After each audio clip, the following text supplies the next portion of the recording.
Wonderful. All right. So I think we might need to, the three of us, maybe get a helping hand from the more musically inclined of Harry Russell, but do a song with claps, and that could be our intro. I was thinking, what if we? I had this idea in the shower the other day. What if we got sponsored by like Monster or Red Bull or Pepsi and Coke, and instead of claps, every time we sync things up, we just crack open a can. But then I realized that'd be a lot of fucking cans to open across an entire year.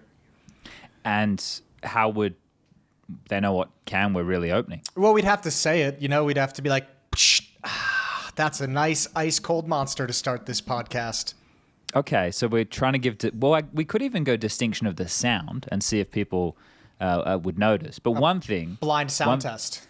One thing they are going to notice here, Jason, after our two-man band on the previous episode, he's done it. He's survived. He's made it from hell and back. It's Janko defeating the Black Plague. Congratulations. Thank you. It's good to be back. It was a bit of a struggle. I had COVID like I think 4 times probably, but this was the hardest it ever hit me. It was like 3-4 days, just couldn't move, just laying there trying to fight off the fever and stuff, but we got there eventually. It was funny seeing you go up and down. You'd be like, hey, I'm feeling good today. We can probably do it tomorrow. Oh, shit, guys. I woke up and I feel like shit. We do it the next day. Yeah, the last one was really... It was a surprise, but it was probably because the day before I was feeling better, so I went out to take care of a couple of things that I couldn't, and that was probably a bit too much, so my body just couldn't handle all that and crashed. We got the running gag on the show though, right? Like it was your Christmas time on the 7th of January, right? Did I get that right? Yeah. So you were sick over Christmas, Janko. Yeah, I couldn't be with like my family. I was just sort of self-quarantined while they were all eating in obscene amounts all the good food and spending time together. So man, I bet the Serbians make some banging Christmas food. Oh yeah, baby, roast, whatever, pig, lamb, whatever's on hand. We have this thing. It's called a Russian salad, and it's like a winter thing, but I think in Europe it's called French salad. I don't know. It has like mayo and other stuff. It's really like not good for you, but it's super tasty. That's like the condiment of choice, like the side of choice. And you always overeat, overdrink. It's like just... And we have this thing that you guys don't do. We light fire on like Christmas Eve. We light fire to this tree. Wait a sec. What's the name in English? That sounds awesome. Yule log. Oh yeah. Okay. How you spelling that? We have those. Yule. And the thing is on Christmas Eve, like you're supposed to light it up, and it's just like, and that's why people usually at some point congregate outside of churches and stuff to do that, and you just spend like just standing there for like 10-15 minutes. Looks like a thick log. Kind of cool. Yeah, but I mean, it's not supposed to be a log. It's just a branch of that tree. So I guess a Yule branch. Okay, I went log. I typed log for some reason. No, it's like I think it's like I don't know exactly where the tradition comes from, but I think in today's day and age, it's basically I don't know. We don't do something special, but like when you go to like Netflix and they have like the holiday fire that you bring on, they call that usually like the Yule log stream, or you can go to YouTube and bring up like the Yule log burning, so you just have like a fire on your TV.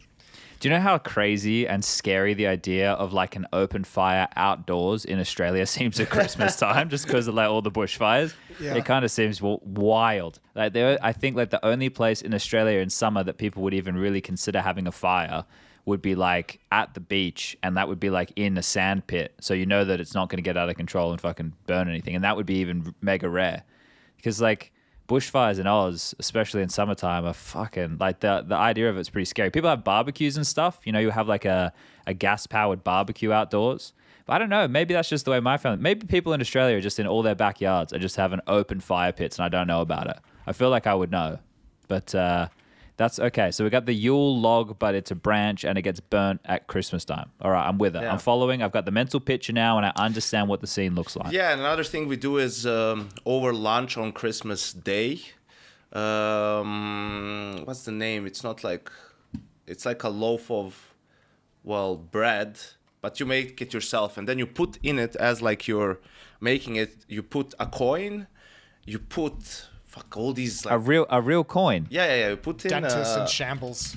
You do you clean the coin well before you put it in the bread?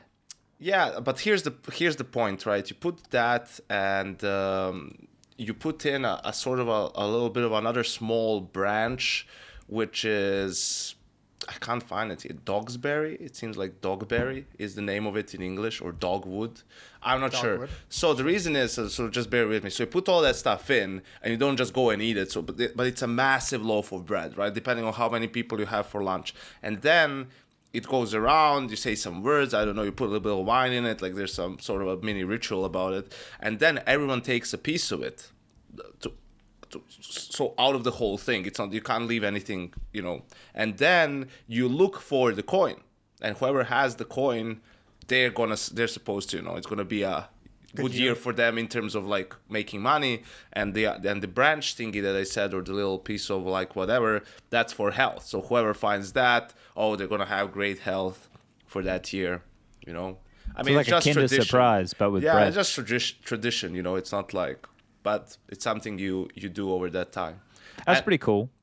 And once we get to Easter time, that's where we do like the eggs. You knock eggs with each other. You guys just heard about that ever? You knock but eggs with each other. We'll leave that for Easter. Okay. I'm actually very intrigued because like Australia is a pretty new place, so our traditions aren't very old. Like we don't really have a crazy amount of like history to go back on in terms of this type of stuff. And most of it, if it was, it's like modern traditions of things that you do, right? Whereas these sound like they've been carried on for a very significant period of time, which is cool. Like it's got some identity to it, We're just out there in the backyard in a fucking swimming pool with a barbecue, That's what we're doing. But this here sounds, you're doing some fun things. There's some reoccurring themes. It's a television show you want to return to. Yeah, sort of. We come up with a lot of weird stuff, so it's all good. I got one for you guys today. This is going away from Christmas, if you're cool with that. Okay, yeah, no, all right, it's fair enough. We are currently on the 16th of January. Yeah, I got across something off the list that I've wanted to do since esports began today. I was flying back from Toronto. My flight was set to depart at 6 a.m. It didn't leave until like 6:40. Apparently, Toronto has like a curfew that they can't actually take off until 6:30. So I don't even know why they book flights for 6 a.m. But that's a different story, I guess. I think Sydney is like that. You can't take off before a certain time. Yeah, it's just weird to have a flight scheduled to take off and then not able to take off. Yeah, you shouldn't be able to sell that in the first place. Shouldn't exist. Yeah, so I had like a 1 hour layover that turned into, I don't know, like 35 minutes when I landed in Detroit, and I got off the plane.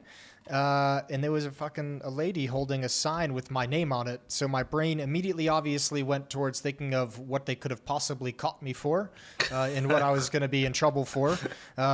It was nothing. I went up to her, and it was the lady who was there to drive me directly to my next plane to make sure I made it because the time was so short. Oh, that's awesome. Yeah, It was I felt so badass. I got escorted down the stairs right outside. Nice Porsche Cayenne, ready to pick me up. Red interior, leather, brilliant. Drove me around the tarmac a little bit, showed off the big plane, like the biggest plane they've got in the fleet, the A350. I snapped a picture in front of the giant ass engine. It was a lovely time. It was funny because I was on a time crunch, but we were having a good time with it. And drove me right up to the next plane. I got aboard before everyone else. It's insane that you had all that time. Yeah, to do that. Yeah, in a time crunch. When you don't have to go through the airport, right? When you have to walk to the next one, it was fucking sweet. So, are you saying that should exist for everybody, Jason? Are you saying that they should try and rejig the way? Okay, no, you want it to be exclusive. You enjoyed Only the for me. exclusivity of it. I think it wouldn't have felt as special if it was available to everyone, But it would save everybody time. Yeah, but then you'd have to have a whole fleet, wouldn't you? And then eventually that would be... Then you would have traffic. And then you'd be begging to have some asshole pick you up in one of those little carts inside the terminal of the airport and take you, Yeah, okay.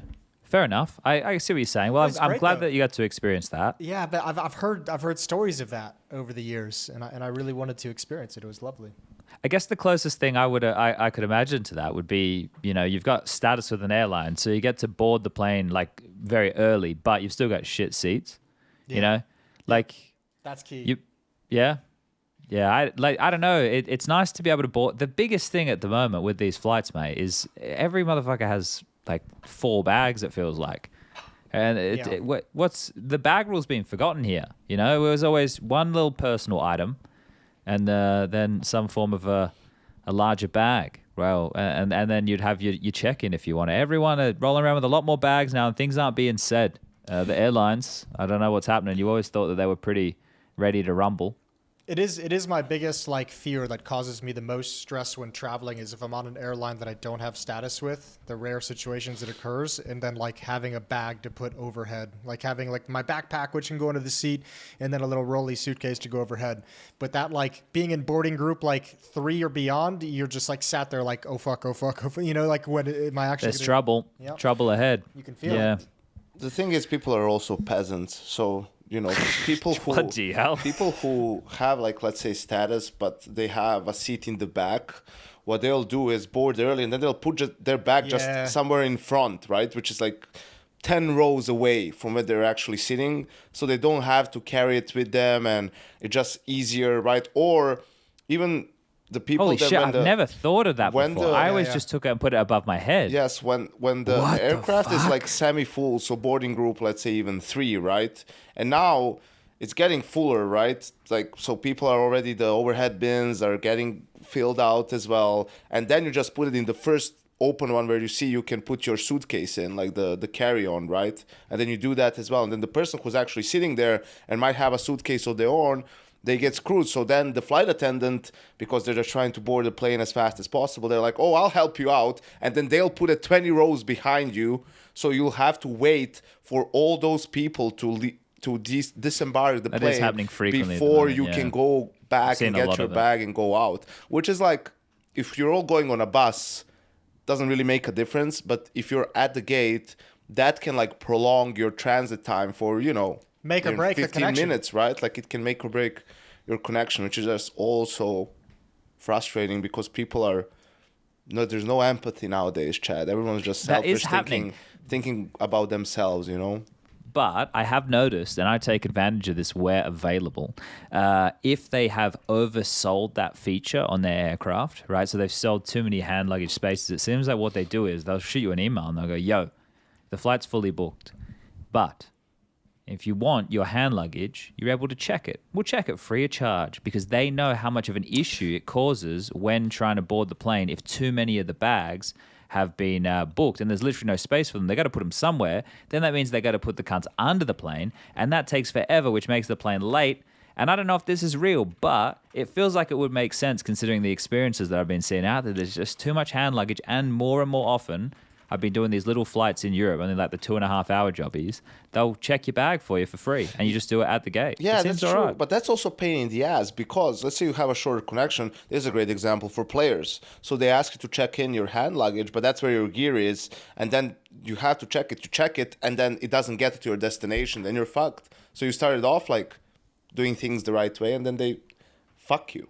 We're kind of talking travel meta right now in the esports scene. I hate, like, it's, I'm like, if I have a 3-hour layover, I let people walk by me. It's fine. Like, I'm in no rush. There's other people who are rushing. If the flight is delayed, someone has a shorter connection, like, I sympathize with that.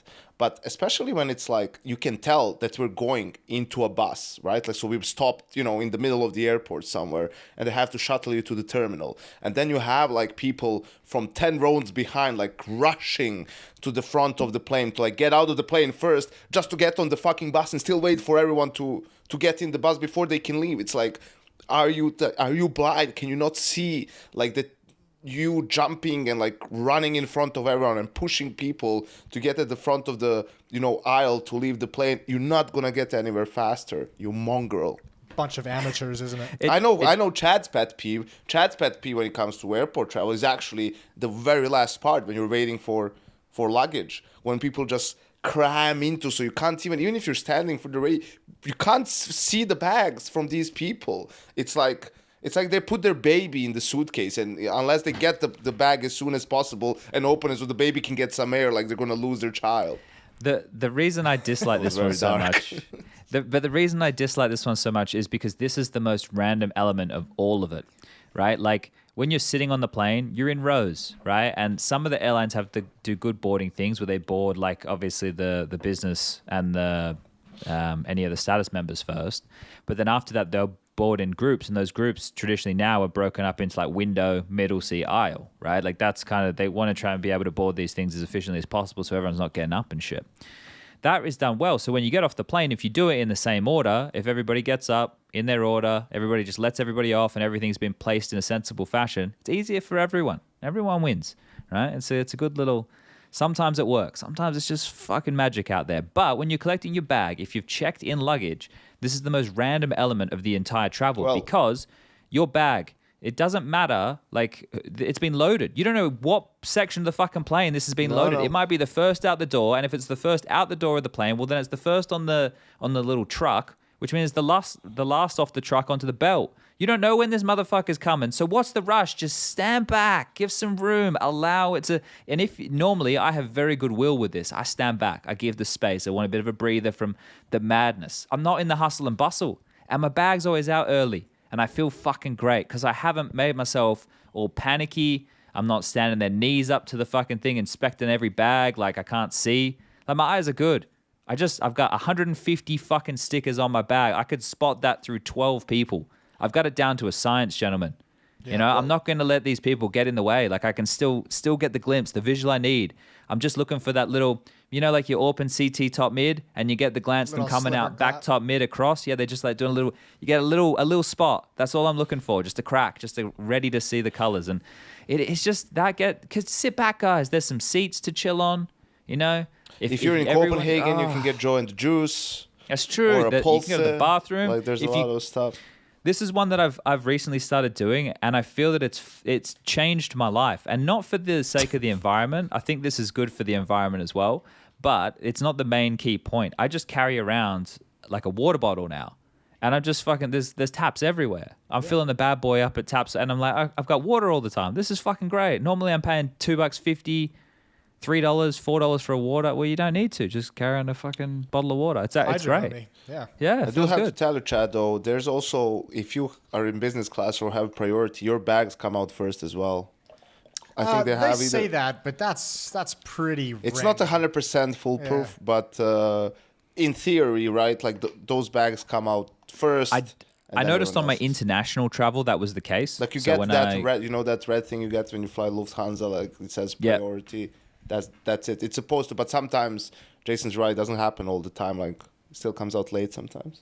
But when I flew to Australia and I was in business class, my bags were out like fucking bang, like within the first 10 bags. You're seeing them. You already know. You're ready to go. You're straight out the door.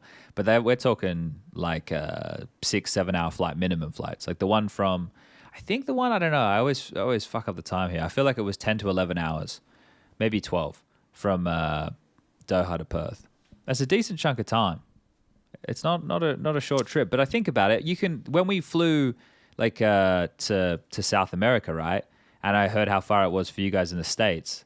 It's still a long flight for you guys as well. My idea of geography is fucking scuffed.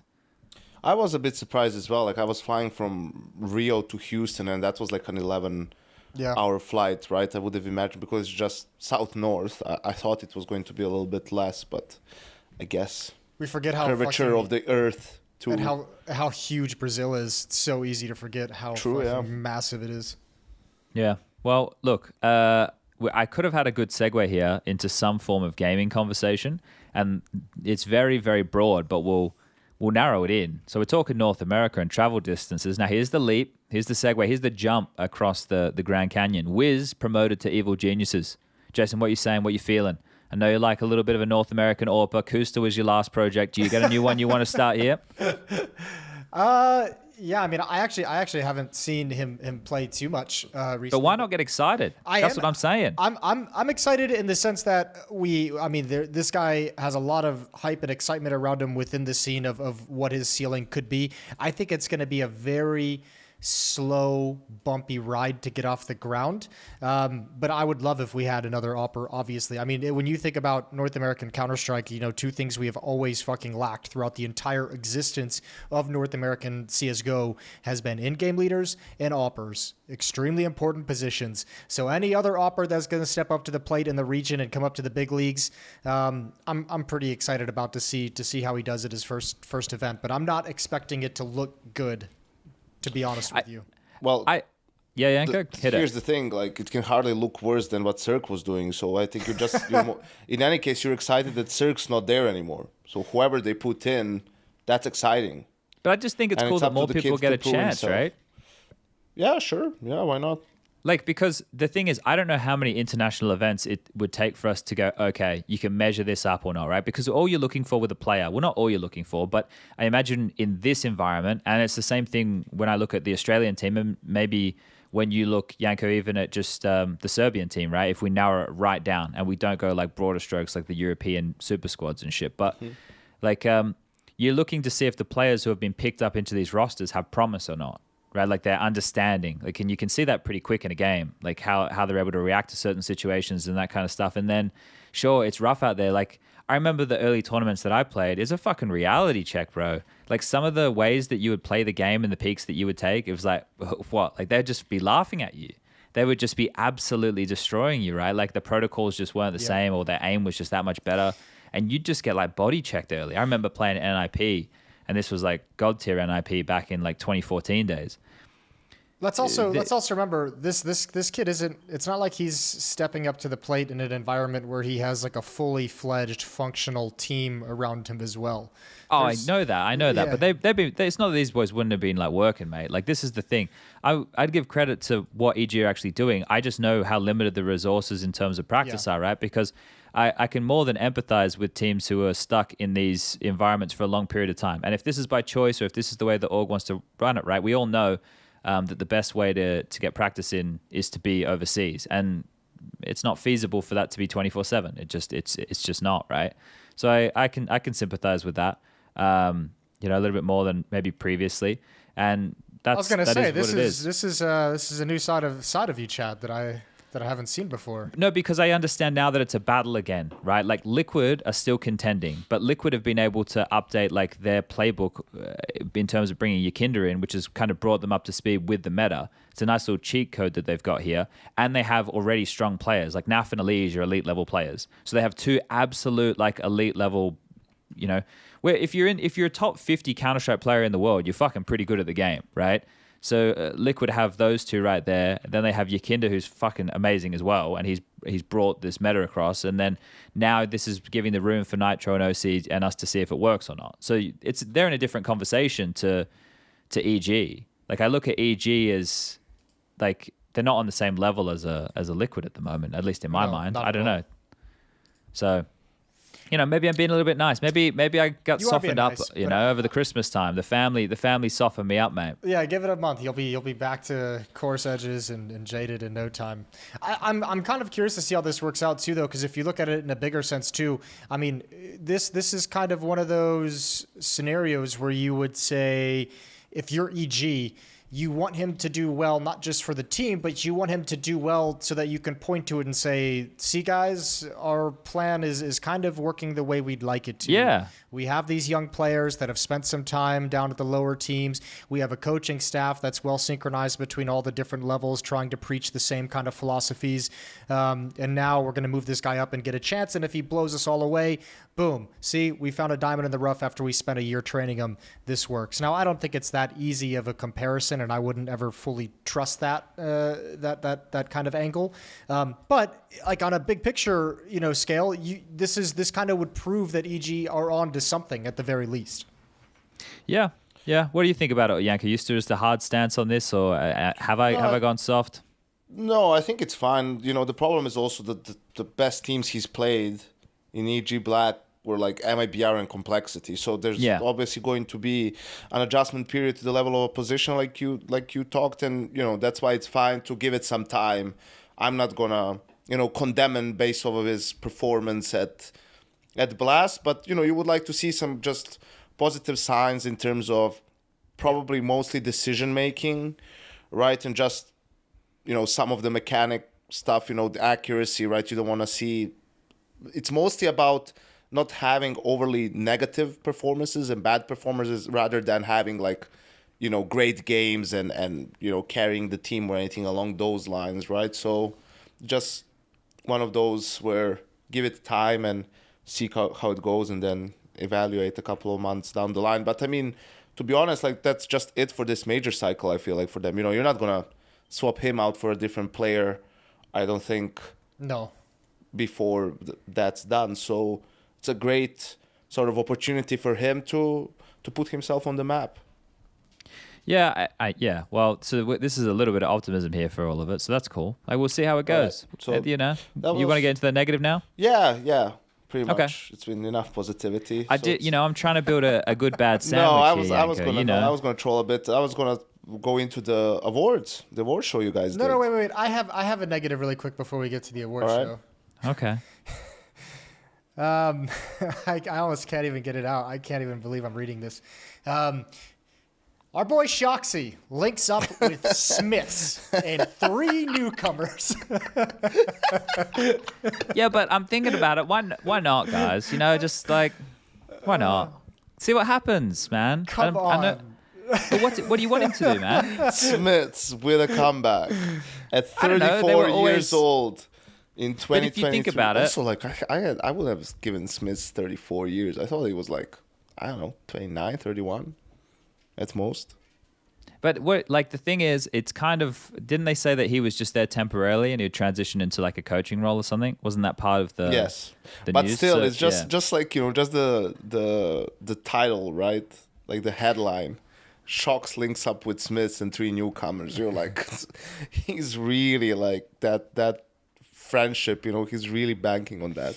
Also, I get the idea of Smiths wanting to come back. I mean, he's like you said, he's not trying to become like a player again, and that he's been brought on to add extra experience. I'm reading from the HLTV article. I think not even really a problem, because I do agree with you to a certain extent, Chad. Like, why the fuck not at this point? But also the idea that like Smith's experience is going to be some like massively impactful when the game has changed so significantly from when he was playing and competing that I don't even know what his experience is going to help truly provide this team. Yeah, if he's been playing a lot, like during, then that's a conversation, right? But that's something that is important. You can lose your techers pretty quickly. I think it potentially sounds like, if Shox were to play with these kids by himself, it wouldn't be a lot of fun for him either. So it's sort of maybe just at the start of the project, right? At least he has Smiths there. They're going to have a good time, teach the kids a little bit. And then once Shox sort of develops a better relationship with the young players, that's when Smiths will sort of remove himself, go into more of a managerial role or coaching role. I'm not sure what they have exactly in store for him. And then they'll bring in an extra player, right? Which, And it could be an experienced good player as well. Like and also just at the start, when it comes to maybe communication, because we know how important it is and that it's usually something that young players are lacking, right? Compared to more experienced players. What they don't lack, or what they lack the least, is the skill, right? The mechanics and stuff. But everything else is where, they're lacking, and having that at the start, when they would both harp, like keep repeating it to the younger players that's something they need to pay attention to and communicate in a certain way, like that can be helpful. But you could also do that with Smith just being in the coaching position, right, and just sort of helping from that spot from day one. But yeah. Well, here's another, I guess, another negative angle to take with it too, because I didn't want to bring this up just to smash on Smiths, because kind of whatever. But the Shox side of things is where he's coming back. It says he was in contact with LDLC, but didn't want to join because he wouldn't have free reign. He wouldn't have like complete control of the decision making. He's ready to take charge and lead the team. My problem with that is, like, even when he was trying to take charge and be the in-game leader of French teams in the past, there was not really a whole lot of success and not really a whole lot of desire to see his leadership continue. And then he was picked up and brought onto Liquid to provide some kind of a leadership experience or leadership presence and bring his experience to the table to help them kind of reconfigure where they wanted to go. That obviously failed spectacularly, and he left suddenly. And then he went to Apex, where he was, again, like partnered up with some younger players where his leadership and his experience was supposed to be help out, and a new team where his experience was just supposed to help bring it together. And that obviously failed spectacularly. So why is he getting so many chances at being like the leadership point of a team? Well, I guess when you have the legend, right? Like you're gonna. I guess those opportunities come a little bit more free flowing. Like people at different levels will want to play with you, right? Yeah. So I'm with what you're saying there.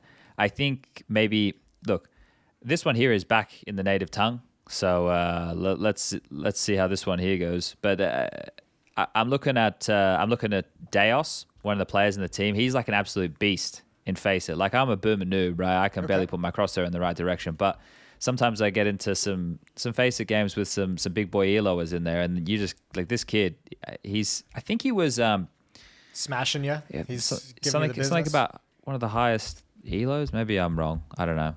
I sometimes tune into his stream, but he's 25 and like he can shoot. Like he hasn't played in a team for a while. I was looking at HLTV. There's not, but I don't know why he wasn't playing. Maybe he was back banned or something.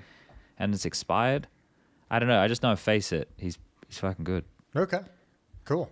I want to make sure that I'm correct. I want to kind of check his digits here, but I'm on my laptop, so I can't see right now. That's all I had. It's obviously not the biggest. I mean, I don't know if this team is ever going to be on like a radar to be like a contender, but I know there seems to be a decent enough push from all the old guard of the French scene to be, between NBK and Kenny S.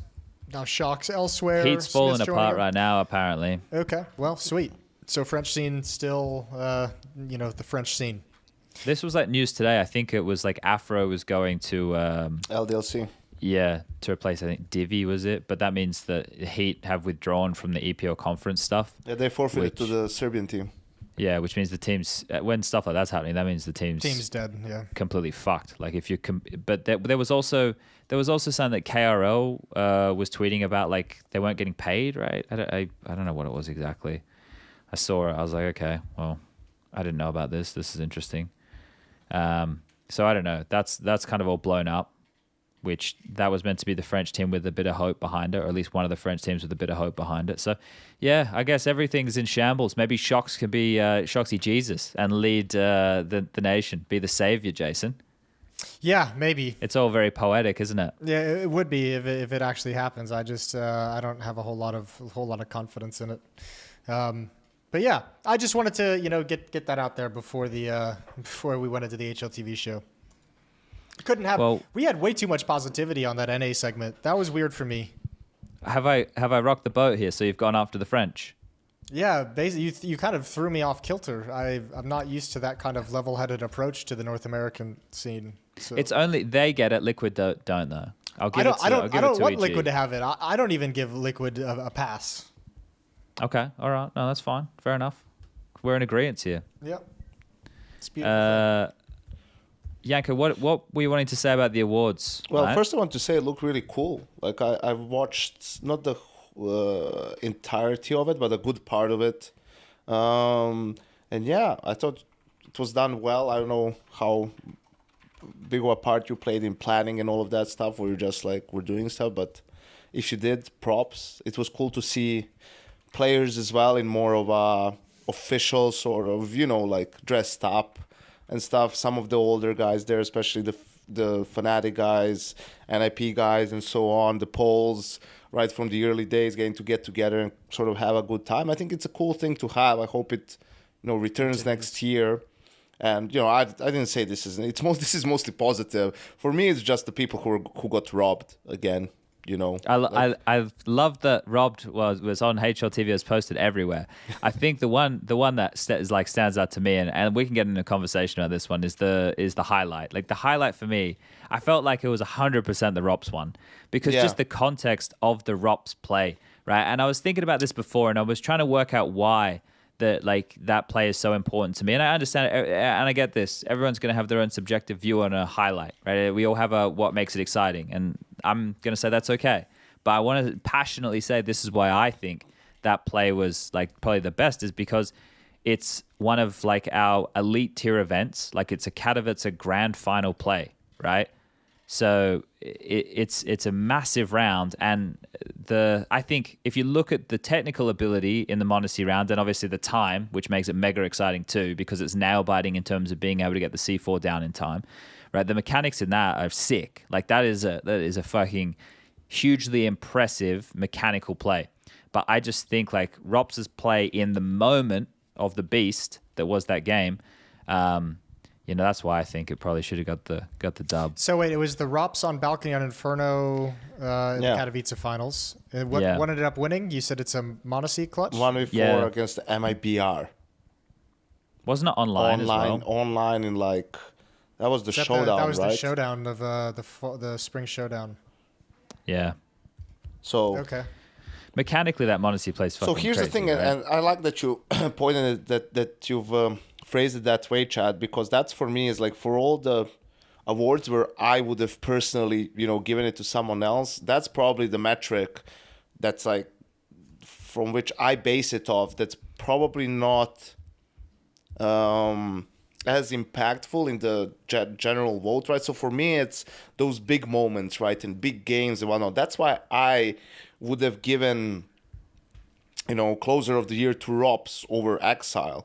Because you look how many more, sure, Exile's stats are better, but that's because he didn't progress as far in tournaments, to play some of these very good teams where his stats would have probably been worse. I mean, they didn't have that many, they didn't even make the playoffs at every event. They made obviously they won Dallas, but I don't think they even made another grand final outside of that. And the worst thing is in some of these playoffs brackets, like in Pro League, for example, comes from the top of my head, is like they didn't have a difficult bracket and they still ended up losing. Like Pro League is one of the Rio Major, obviously another example. Antwerp Major, the loss to Imperial, right? So there's all these games and scenarios where it's like, listen, if you're the fucking closer of the year, close out that fucking game for me, like beat Imperial for me, beat fucking Team Liquid that's still like trying to figure things out for themselves, don't lose to fucking Maus with 7 rookies on their team, right? So that's why I can't yes, the stats are there. Obviously, Exile is incredibly skilled, but you look at what Rops was able to do, in crunch time, some of these rounds, and like the eye test from watching these games and like feeling that impact in important rounds is like, for me, that would have been the one where I would have given it to him. Obviously, the coaching one is what that we've talked about, extensively on one of the previous episodes, but still, I would have still given it to Robban. It's like 4 tournaments versus 1 tournament. Yeah, he couldn't stand behind the team at the major, but, he was still a part of that win. Like he was there in the lead up to, he was there during the major, just not behind the team, right? Like, so he was still doing his job. And yet again, the fact that he's not like super tactical doesn't mean he doesn't impact the team in a positive way, and that he doesn't do a good job as a coach. Like when you have someone like Kerrigan, obviously, like you don't need to focus too much on the tactics. Like he takes care of that. But having, a team that has so much expectations from them, especially after adding Robs, and has all these different veteran players that you need to kind of make them, work together and have a good time. You can tell the atmosphere in FaZe is great because in a lot of their wins, they're having to come back, or they're having to hold off a comeback and close out the game. Like they're winning games where they're not playing well.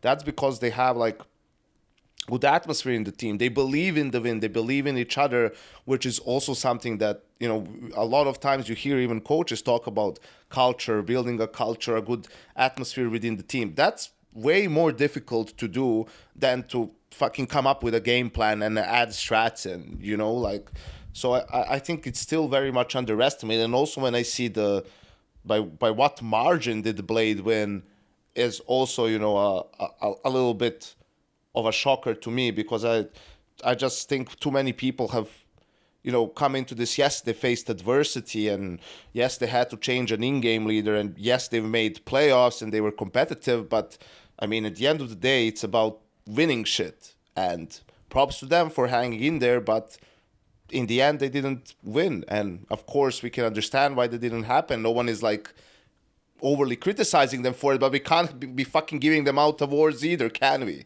Like, come on. So that's the one that for me it was, I get that, and there's a lot of truth in that. I think the problem is, I think still people. I mean, even myself, I don't know. Like, can you point to, like, when we talk about Blade, right? Like, he's created a strategic structure. He's kind of brought in these whole note pages that now every team has kind of caught on to. He supervised, a seamless transition of Electronic into the in-game leader position after losing their major winning in-game leader. He's kept this team together during like, I don't know if I could list off a resume of what Robin is doing for the team, and it's not that I don't think he's doing anything. I mean, I have all the respect in the world, obviously, for coaches, because I know they do deal with a lot of shit and do a lot of work that mostly doesn't get seen. But I can't really point to anything where I think that Robin's influence would have been more than that of Kerrigan's, for instance, Well, it's also because you don't have many players who are vocal on Avi and who give interviews. So you end up with Blade, so you hear from him more. True. And then you also have, how many, do you remember a single Robin interview? Yeah, I did one with him, with Blade as well. No, but I'm saying in the sense of that it left an impression, right? I'm sure he did a couple, no. Yeah, right? It's usually always the players, so I think that also adds to the sort of picture that people paint for themselves. With this award though, right? So just so everyone at home is up to see what we're talking about. So there was like the HLTV Awards, which was the highlight of the year, the rookie of the year, the player of the year, the team of the year, the women's player of the year, and the women's team of the year. They were the 6 HLTV awards. They were decided just by HLTV, right? And then these panel awards. So what we're talking about, this is where the coach of the year falls under, same as like anchor, closer, opener, in-game leader, and AWPer. Those were the ones that fell under the category of the panel awards. It was voted on by different people in the community, right? So like the top 20 players, teams, had like representatives to vote for who they thought, in each of these categories. Then there was a bunch of on-air talent. I think there was like 10 of us. Janko, you were there. Jason, you were there. I was there. Maniac was there. Mahone, Maui, Launders, Hugo, Cassard, and Blair. And then you had 4 riders from HLTV as well as Peta. 3 riders and Peta from HLTV. And all of these people voted, right? And so what you're talking about right here, and you both have represented like different criteria in a way of how you are measuring the success of the coach within the year. And I think just the ambiguity of the role, right? And you two obviously have experience in this role, so it also frames the way that you're looking at the impact of a coach, right? And Janko, yours is sounding, okay, well, the results were there, and he's not just, he's not just eye candy, right? He must be contributing something, and the team had results. And then Jason's talking about what he thinks is being done strategically to the team to help it get to this. And we do know that he acted as like a scout for this or that. And we know that the type of players that have come through the Blade system. So there's a lot of credit being given for that, right? But you could continue to frame all these things from different ways. Like, you could, I don't know, like I'm not saying like necessarily to win the coach of the year, but you could argue like Dastan as a coach in the year like did a lot because they're all living together for a while, like boot camping. 2 new players came in around the major. Jane wanted to focus more on himself individually, so Dastan was working with the 4 players in the team while Jane was working on all of his own kind of stuff. A bit more focused on that. Like there's a lot of things that you could frame it from, right? And I think like that's the reason. But I get what you're saying, Janko, in terms of the disparity of how big of the gap it was. Because I'm just looking at the points now. 98 points for Blade and 55 for Robin, right? Yeah. For me, it's just that I get everything that you're saying. And let's say if the total was closer, if FaZe won 3 tournaments, one of them was a major, Cologne Pro League, and now he won Spring Finals and Katowice or something like that, right? Then I could understand, and despite one team winning more, you want to give it to the other coach because of this. But I feel like that the disparity between the teams was so big in terms of like important wins this year that it's like, at some point you just have to look at the results and go with that, unless you know for a fact somehow that the coach isn't really doing all that much, which then would draw the question, why is he even in that position in the first place? But yeah, I don't want to harp on this too much. Like we already talked about this in previous episodes now. And what else regarding to? Yeah, I would have personally also, but this is like really a personal note. I haven't even looked for what. From what? Anchor of the year. Well, here's the thing. I think it's very difficult. Like now they're trying. Wait, you think NAF's better than Perfecto? No, I don't think so. I actually think it's kind of weird that NAF is like the anchor position, but I know when they sent those documents out, they had a complete explanation for what they meant by anchor. So I think it makes sense through their language. I'm just fucking around. I don't think that NAF got robbed. No, I know what I would do. But this is what I was gonna say.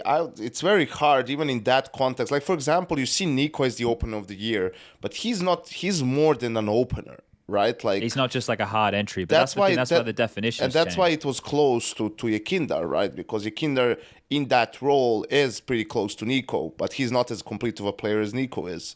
So I would have just put a fucking rifler of the year and fuck it. And, you know, like, obviously a lot of players wouldn't even get close to winning that award. Like Perfecto, you know, it would come down to Exile, Nico, Stone.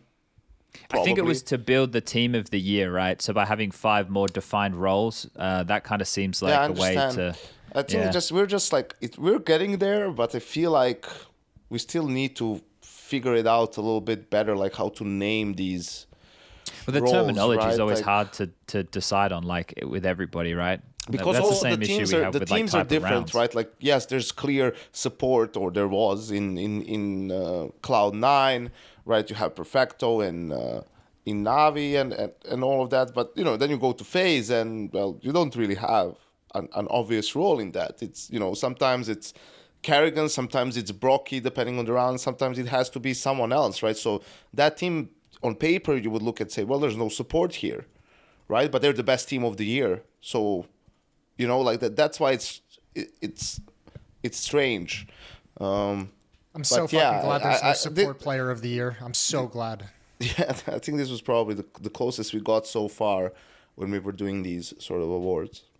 This is a conversation. This would be cool if like next week before, groups for Blast will have begun and be underway, but maybe it's done 3 days, right? Before Katowice, it'd be cool to get like a Kerrigan or an endgame leader or a coach and have this conversation. Be like, hey, it feels like with the new meta, you know, some of these old names that we have for shit no longer working out. Let's talk roles. Like, how do you envision these 3 roles, or the 5 roles? What do you think they are? What are you looking for when you put together? Because the traditional idea of like an entry fragger and a support obviously no longer works. You know, how do you talk about, you know, buy rounds? Like, what are they called? Because the idea of a force buy round or the idea of a partial buy or a half buy is really screwed up right now. Yeah. I did like their quasi buy. I thought that was all right. I don't know why they got the kibosh. You know? Quasi buy is good. So nice. I like quasi buy. Quasi buy is like one up and some bullshit. Yeah, I know it. Okay. I know it. As long as you guys can clearly define it, it sounds great. Yeah, but it's fun to say too. I think he was onto something with that, man. It was a good one. I like that one. Yeah, and also what I had was, personally, I would have put Shiro as 2. That's mostly because I would have as well. I think I was just disappointed in Zaiwu in some of the like big moments, but mostly the second major, right? And that game against Ants is just imprinting me. And listen, of course Zaiwu is allowed to have a bad day and an off game, right? But it's just, you feel like he should because we saw this, if you remember with Shiro, we saw him and he even said it in Rio specifically, that he realized the team wasn't really doing that well and that he had to, you know, be more aggressive and take more risks in game to sort of, you know, get them over the line. And they had all those crazy comeback wins where, you know, obviously close games. So that was the difference maker. That was what allowed them to get into the legend stage, and then, you know, have those close wins and get into the playoffs, right? And I felt like that was missing a little bit from Zaiwu, that maybe he should have taken matters into his own hands a little bit more, been a bit more aggressive, potentially try to carry the team, right? And we didn't really see that. And I'm sure if you look at the stats and the articles on HLTV, it all makes perfect sense. It just, for me, the Zywoo has also been around a little bit longer. Like, you want to see him sort of have a bit more impact. Like, you want to see him put the team on his back in a game against a team like Ents. Obviously, he probably can't beat FaZe by himself, but some of these other games, you want to see more. So it's just like, in the grand scheme of things, it was a little bit disappointing that we didn't get that this year. Well, there's also a conversation, and this isn't like obviously directly related to just like the performances, but there was, and I don't know how to really go about this one here, but there's people saying like Shiro's in a shit spot because he's not in a Blast franchise team, right? So Zywoo has like more big events or events versus big teams, kind of by default, and like I imagine. Like I don't even know how that conversation, where you go from there, like how you even tackle that. I'm not sure what seems reasonable to say and what doesn't. But the thing is, like Zywoo, like I've just looked out like bigger picture, and you look at where he's placed. He's been in the top 20 4 times, right? He's only appeared 4 times, and the first 2 times he came first, and the second 2 times he came second. Like I know you said you think you would have put Shiro before me. Yeah, sure, all right. Like that's up for debate. We can have that conversation. But like as it stands right now, that's fucking crazy. That like that consistency of when he appeared. And I know that like people talk about the online period. It's like, yeah, okay. Should have been simple in 2020. And the only difference is because it was the CIS region that Simple had to play in, so he didn't have as many games against like higher tier opposition. So it felt like he was padding his stats a little bit, but still I feel like that was just That's right. I forgot we had some like more regional type events for a little while there, didn't we? That was definitely the case. I'm glad it's evolved past that again, and we just can have all the best teams playing against each other where applicable, where available. It's a good spot to be. But yeah, like in terms of having a real strong opinion on this stuff, like I don't know. I sit there, I go, okay. I definitely didn't spend as much time looking at the stats and all that kind of stuff as what the panel of people at HLTV, I assume, did. I just know from what I was casting and the demos I was watching for prep and the moments that that stand out to me. Like there's obviously going and looking at the results and looking at the stats and this, that, and the other, and that but a part of it is the eye test comes into play, But I guess with something like that, it needs to be more statistics driven. So. I don't know where it lands. Is m0NESY the highest rated rookie player? No, Zywoo would be. Oh, that's right. Yeah, he got 1 on his rookie year, didn't he? And I don't know where Bit placed. Where did Bit place last year? Not top 10, surely. Actually, maybe he did. He was 9th last year. He was top 10 last year. Yeah. So, but m0NESY was 7. 7, and yeah, 7 would have been 1. I was prepping for the award show, like on the plane, and I had this like this anime. I was watching another anime, Jason. Fuck's sake, man. I'm going to another one. No, that's finished. I already finished watching that. That's all fucking done. I consume that like everything. Yeah, this was like it's like a Gundam anime. It's like the Witch of Mercury or some shit. I like giant robots. I don't know who doesn't like giant robots. Giant robots are pretty fucking sick. But after each like episode, I read as I'm boarding the plane, like going over the list and was going over some of the interviews. Like, all right, well let's like memorize 20 down to where we were at the time, which was I think was before Nico was announced. So I was just fucking after every 20-minute ep, I was just writing it down so it gets ingrained in my head. Like old school, you got told to write lines bullshit. You got in trouble. Simpsons now you run. You're fucking bored during the intro. And I'm giving it to myself, right? So like I'm like I want to make sure that if like I can close my eyes and recite this. So I was ready to go. I did it once live on air. I was like, bang, smashed it. Didn't fuck it up. No missteps, no stutters, nothing, no pauses. Just banged it out. Just pure confidence.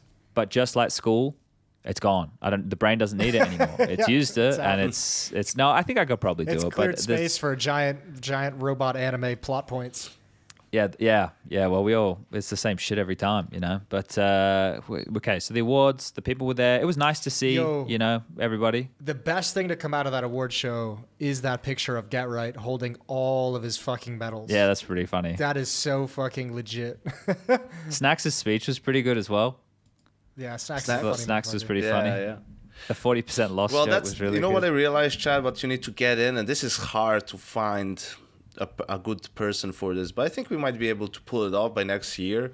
you know, all these award shows in sports, there's like a host, and at the start he just roasts everyone in the crowd. That would have been fucking hilarious, though. Duncan. I Get see what you're Duncan. If saying. you had a guy to open up the show, right, and just, okay, we have give it up for the Virtus Pro guys. They're here, the old Polish guys. Yeah, I see Taz isn't here. Probably his Mercedes broke down after all these years. You know, I don't know, something like, and see what you're saying. just take Yeah. like shots at everyone and make it funny, right?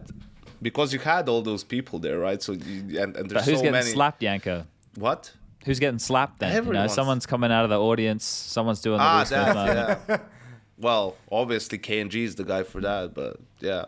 Nice. Hopefully it ends with just a slap.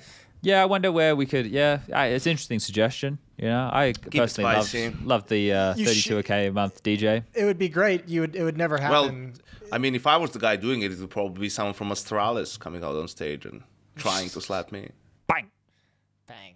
You like that one, Jason? You see what he's done there? I did see what he did there. You want to get into that, Yanko? You want to dive right into that chestnut? Because this is more your juice, Yanko. Jason and I are just kind of like wading in it right now. We got our galoshes on. Yeah. We're wading around in Yanko's juice. This was really this one here, like a front page Reddit. It was just like Jason, you know, it's murky out here in these waters, but it's moderate temperature. We're fine. We can stay here for a while. It's not Yeah. too bad out here. It's You even got much- involved in I Yanko's did. juice. I did Jason's a my little bit boy. more than waiting. Yeah. You were slurping Yanko's juice, actually. All right, Yanko, spill the juice, and then Jason, you can sip up a little bit. No, so yeah, for those unaware, I quote tweeted it was Steen Larsen or something like that. He's the head of communication for Astralis, and he tweeted a picture of the main team, the academy team, a couple of coaches there, and he said the family portrait being made or whatever, and Hunden was there. And I just quote tweeted, and I say that Astralis is an orc, has turned to shit a couple of, he's been shit for a while now.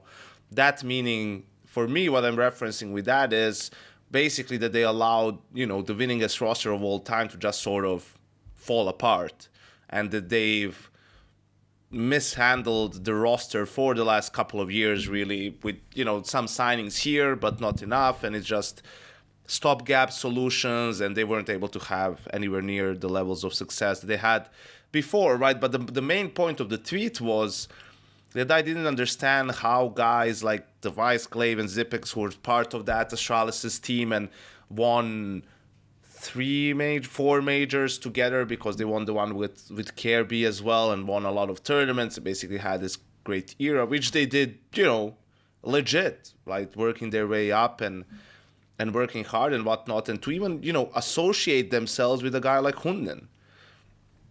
Especially with all the tweets that Glaive was making when that was all going on. Yeah, because he was calling out heroic players, Hunden, whatnot, and everything. Where it's just like, listen, guys, we just don't want anything to do with this guy. That's it. You don't really need it. Like, you can surely, he's not some magic worker that is going to turn your game completely around and now you're going to be a contender just because Hunden is there, right? Like, you already have your coach, you can bring someone else to do that job. It's just it just doesn't have a good look, really, and I imagine that there is a scenario in which they went to the org and said, listen, like, we don't want to have any contact with this guy. If you want to have him like officially assigned to the team and for him to help out the coach but not communicate with us or whatever, I don't know, that's not an impossible thing, or although probably unlikely.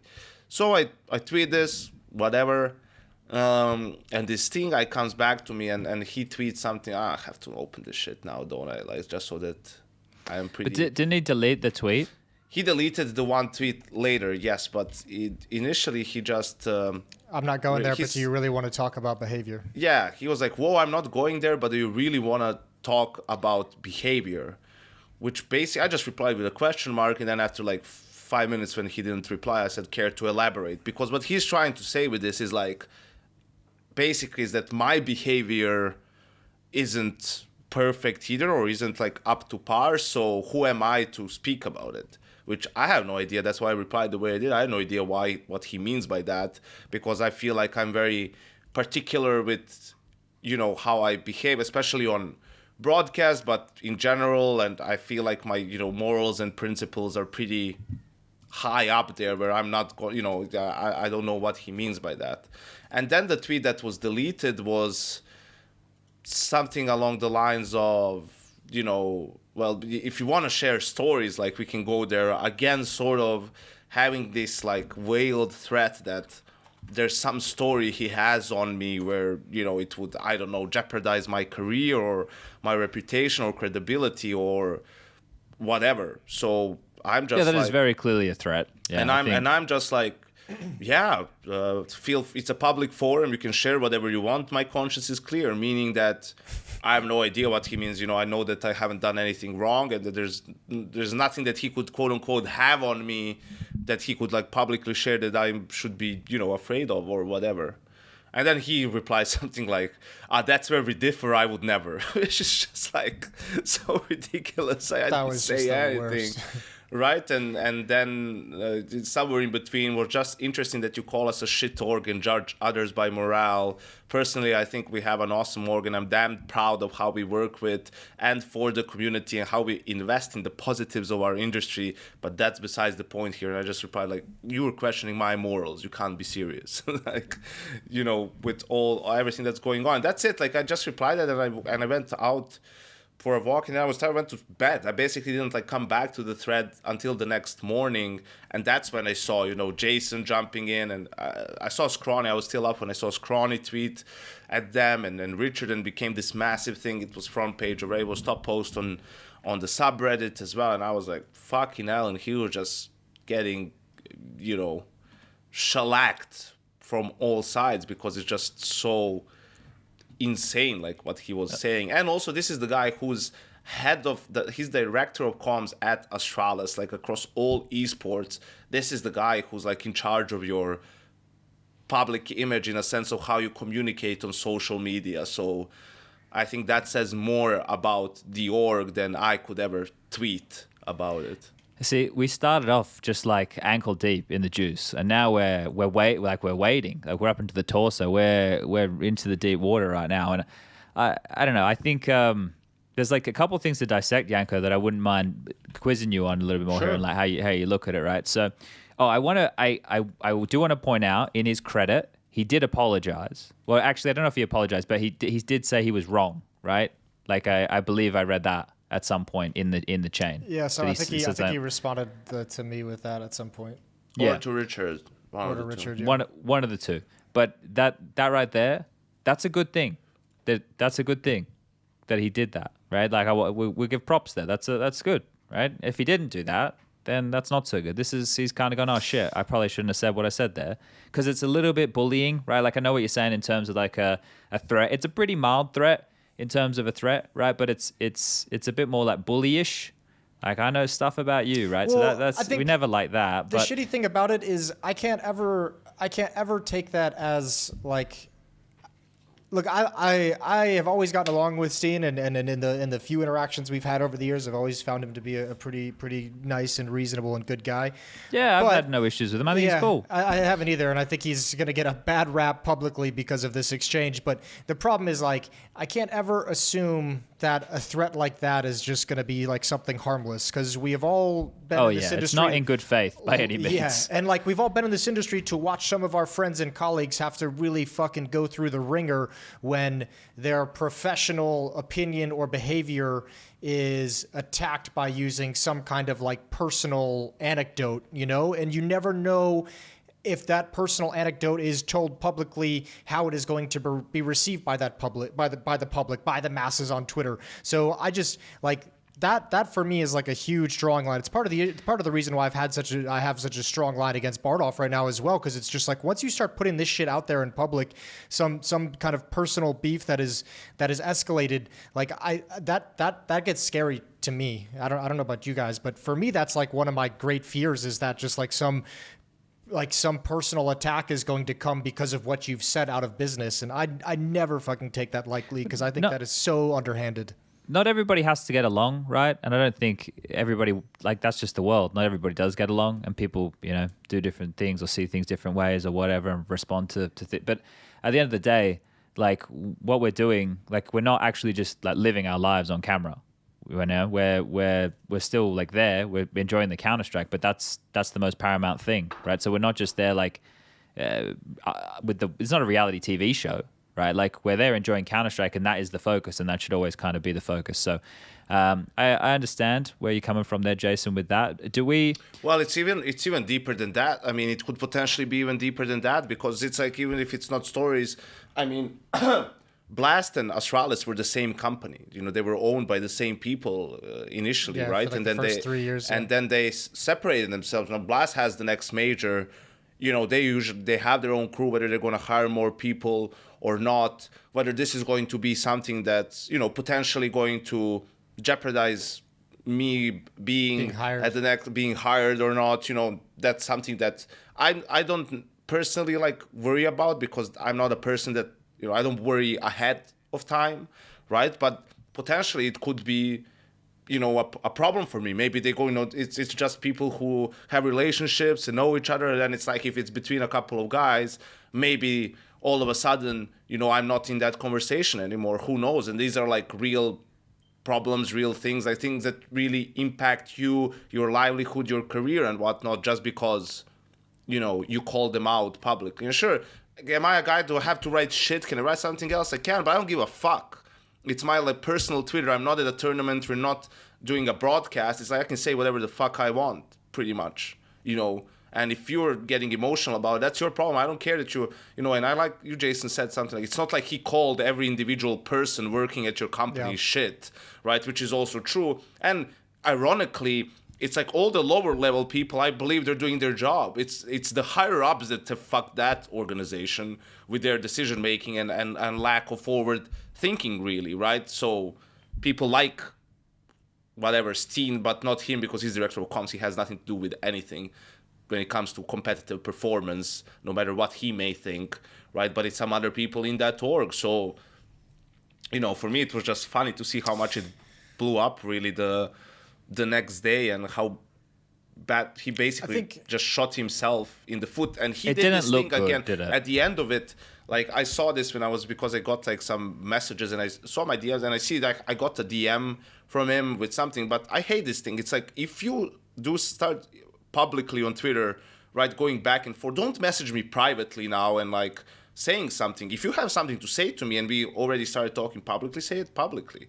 Like, you know, I had this happen a couple of times because I call out people, you know, even for some smaller shit where I feel like they're trying to push a narrative that either isn't true or something that I just don't agree with. I disagree with something that they've said publicly.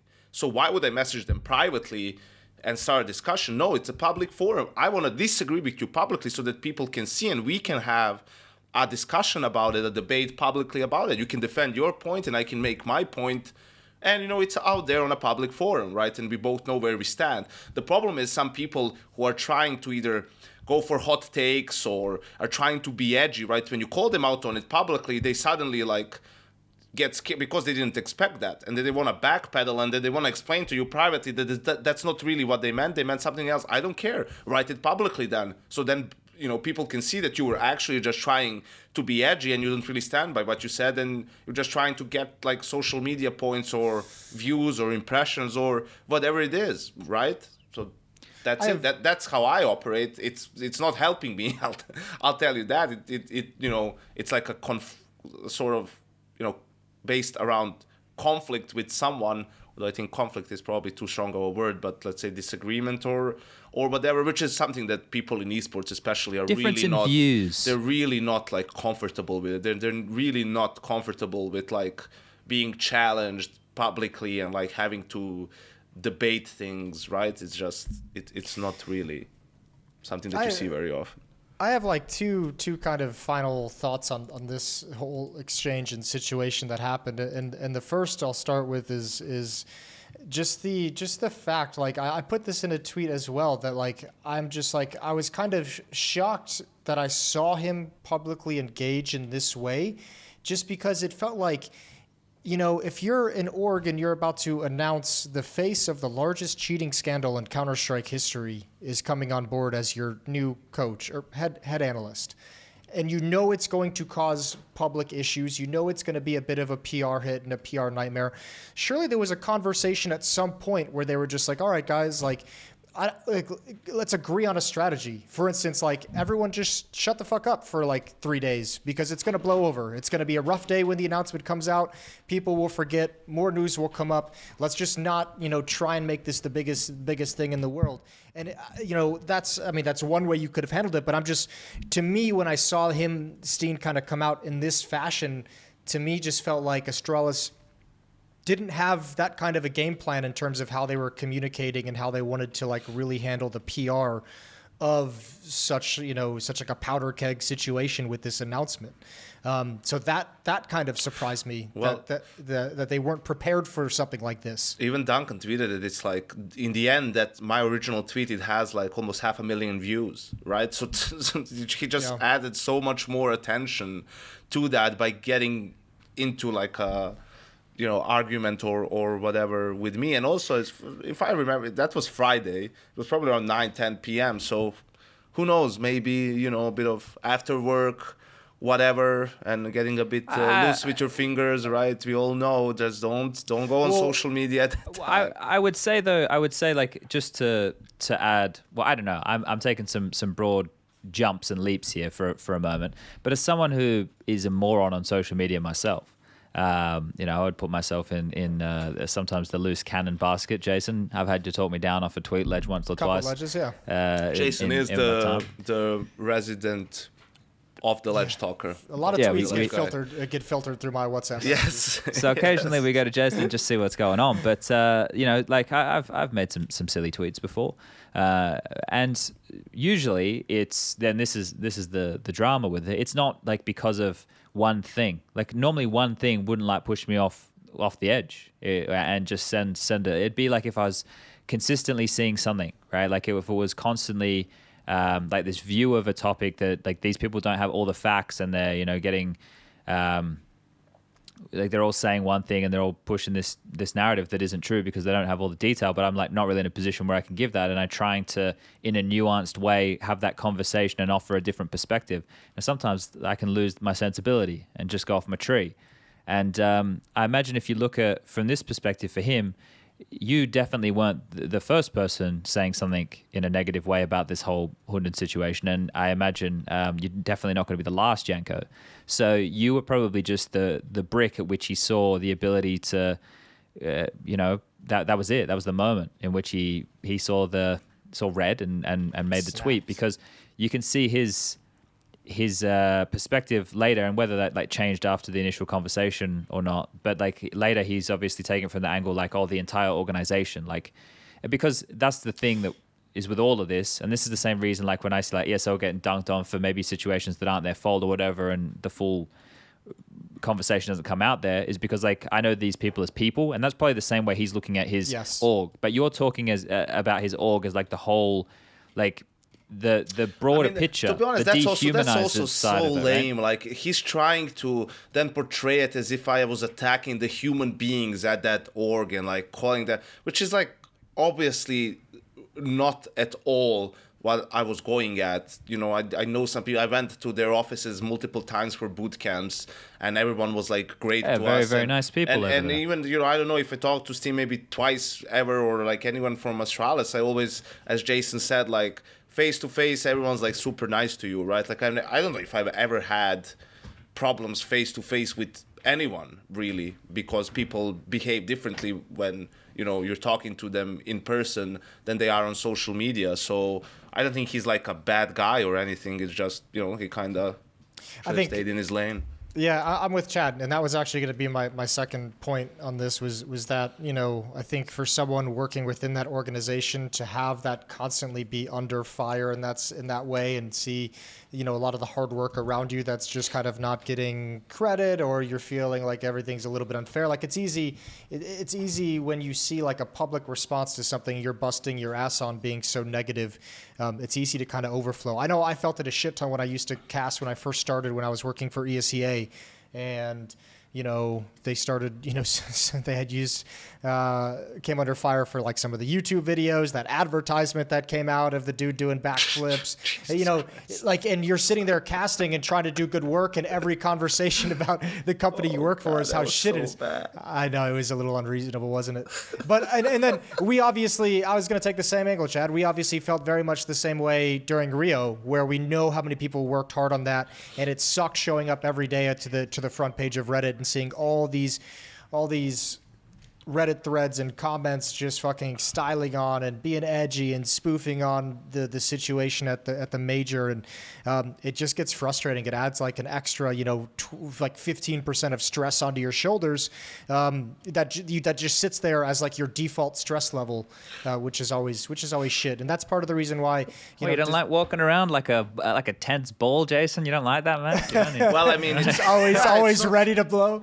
It's not nice, but we're also fucking grown men, aren't we? Like, yeah, but maybe your feelings are hurt a little bit, but that doesn't mean we still won't go out there and do our fucking job, and you won't be the wiser as a viewer at home, which is, I feel, something that on the broadcast you couldn't really tell. The podcast is different because we are like airing more, how we felt during the time and whatnot. Yeah, but if you look at actually what you could see on camera and what you couldn't tell how we were feeling, it was what we were just doing our jobs and trying to do the best that we can, which is also something that Astralis and people there should do, is like, just no one cares, that quote, no one cares, work harder. Like, I don't care. I don't care about you the same way I don't care about Vitality, the way I don't care about Fnatic, right? Personally, I don't care. I don't have any feelings. I'm not investing. You're just another team in the circuit that tried to win. And there's some guy also called me out. Of course, some Astralis fan who was like, "Oh, but is that really professional when you're going to do?" It's like the team and the org are like different topics. Like, the team is gonna play at the tournament, not in Katowice, by the way. Also very well handled about how many points you need to fucking get into the play in Astralis. So it's like, I can talk about their Counter-Strike and not care about what they are as an org. That's how I'm going to judge them as an analyst. I'm not going to go on a broadcast and talk about Steen fucking Larsen. No, I'm going to talk about the 5 players and the coach that are there and the way they play Counter-Strike, and the new kid, how's he looking? Is Device going to be a star again, which I believe he is? And can they be a contender? Is this guy good enough to be the final piece? And that's going to be it. You won't hear me bring like this shit into a broadcast. Yeah, and I think we could talk a little bit more on the Counter-Strike side of it. You just touched on a couple of little details right there. Like, you look at this Astralis roster now, and this is the thing with the Hunden move, and this is why, Jason, you're right. Like, if we already knew that they were probably working with him before, or at least that was suspected, and then like now that this is like official, the best thing to do is just keep your fucking head down. Because the only way that the discourse will ever, and it's not going to change around him, unfortunately, right? Like, I think that's just the nature of the beast that exists now. But if they start winning, at least the narrative around the rest of it will change, right? And and they have a chance to actually be competitive again with Device back in the team, right? Like, if Device blame and this new kid, he's showing some potential, then you've got something to talk about. It's not like fucking, Heku is going to go there in a post-game interview and ask, "Oh, you guys won, how do you feel?" Great. "Oh, but how is it like that you could let Hunden come into the team?" That's not going to happen that way, right? Like, people are just going to talk about the games and the performance, and they're going to move past that. But we're still going to talk about Hunden as well. We're going to be like, so this guy, in terms of Danish Counter-Strike, he's always been very good at scouting players and, helping the next generation and setting up systems, and always was very tactical. Clairvoyant of sorts. Yeah, and there will always be a couple of that as well, but you have to be honest about that. But you'd put a label on, like, the controversial analyst, Hunden. Like, you're not going to dive into detail, and the people are going to know. Like, when I asked Pimp about this, he said that, even like Astralis fans, they didn't like it. So it's something that exists. It's everyone knows it's there. It's just the way it is, right? Like, that's what's going to go down. And there was obviously comments about, "Oh, but why is Hunden singled out? Why is it always about him? Doesn't everyone deserve a second chance?" Well, the problem is he didn't just abuse the coach bug. There was multiple things he did during even that first suspension, obviously trying to take advantage of Nico to get him on the fucking thing as well, to take some blame and whatnot, which is just disgusting. A guy who's, I don't even know what the right way is to say this, so I'll just leave it to you guys and won't say fucking anything.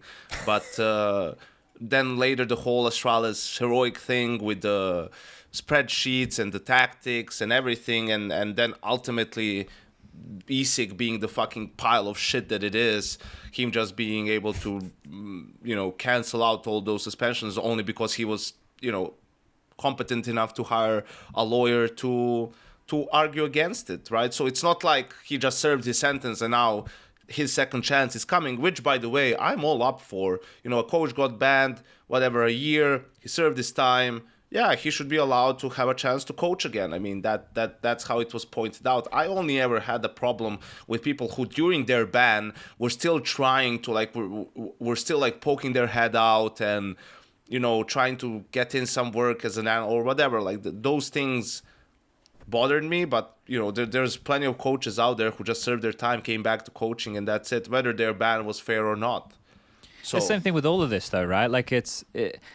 This is obviously cheating, right? And we know that not all of these were necessarily weighted the same way. And then we know some of the other stuff seems, immoral in what he did, or not everybody would operate in the same way. So that adds that extra layer of controversy to all of it.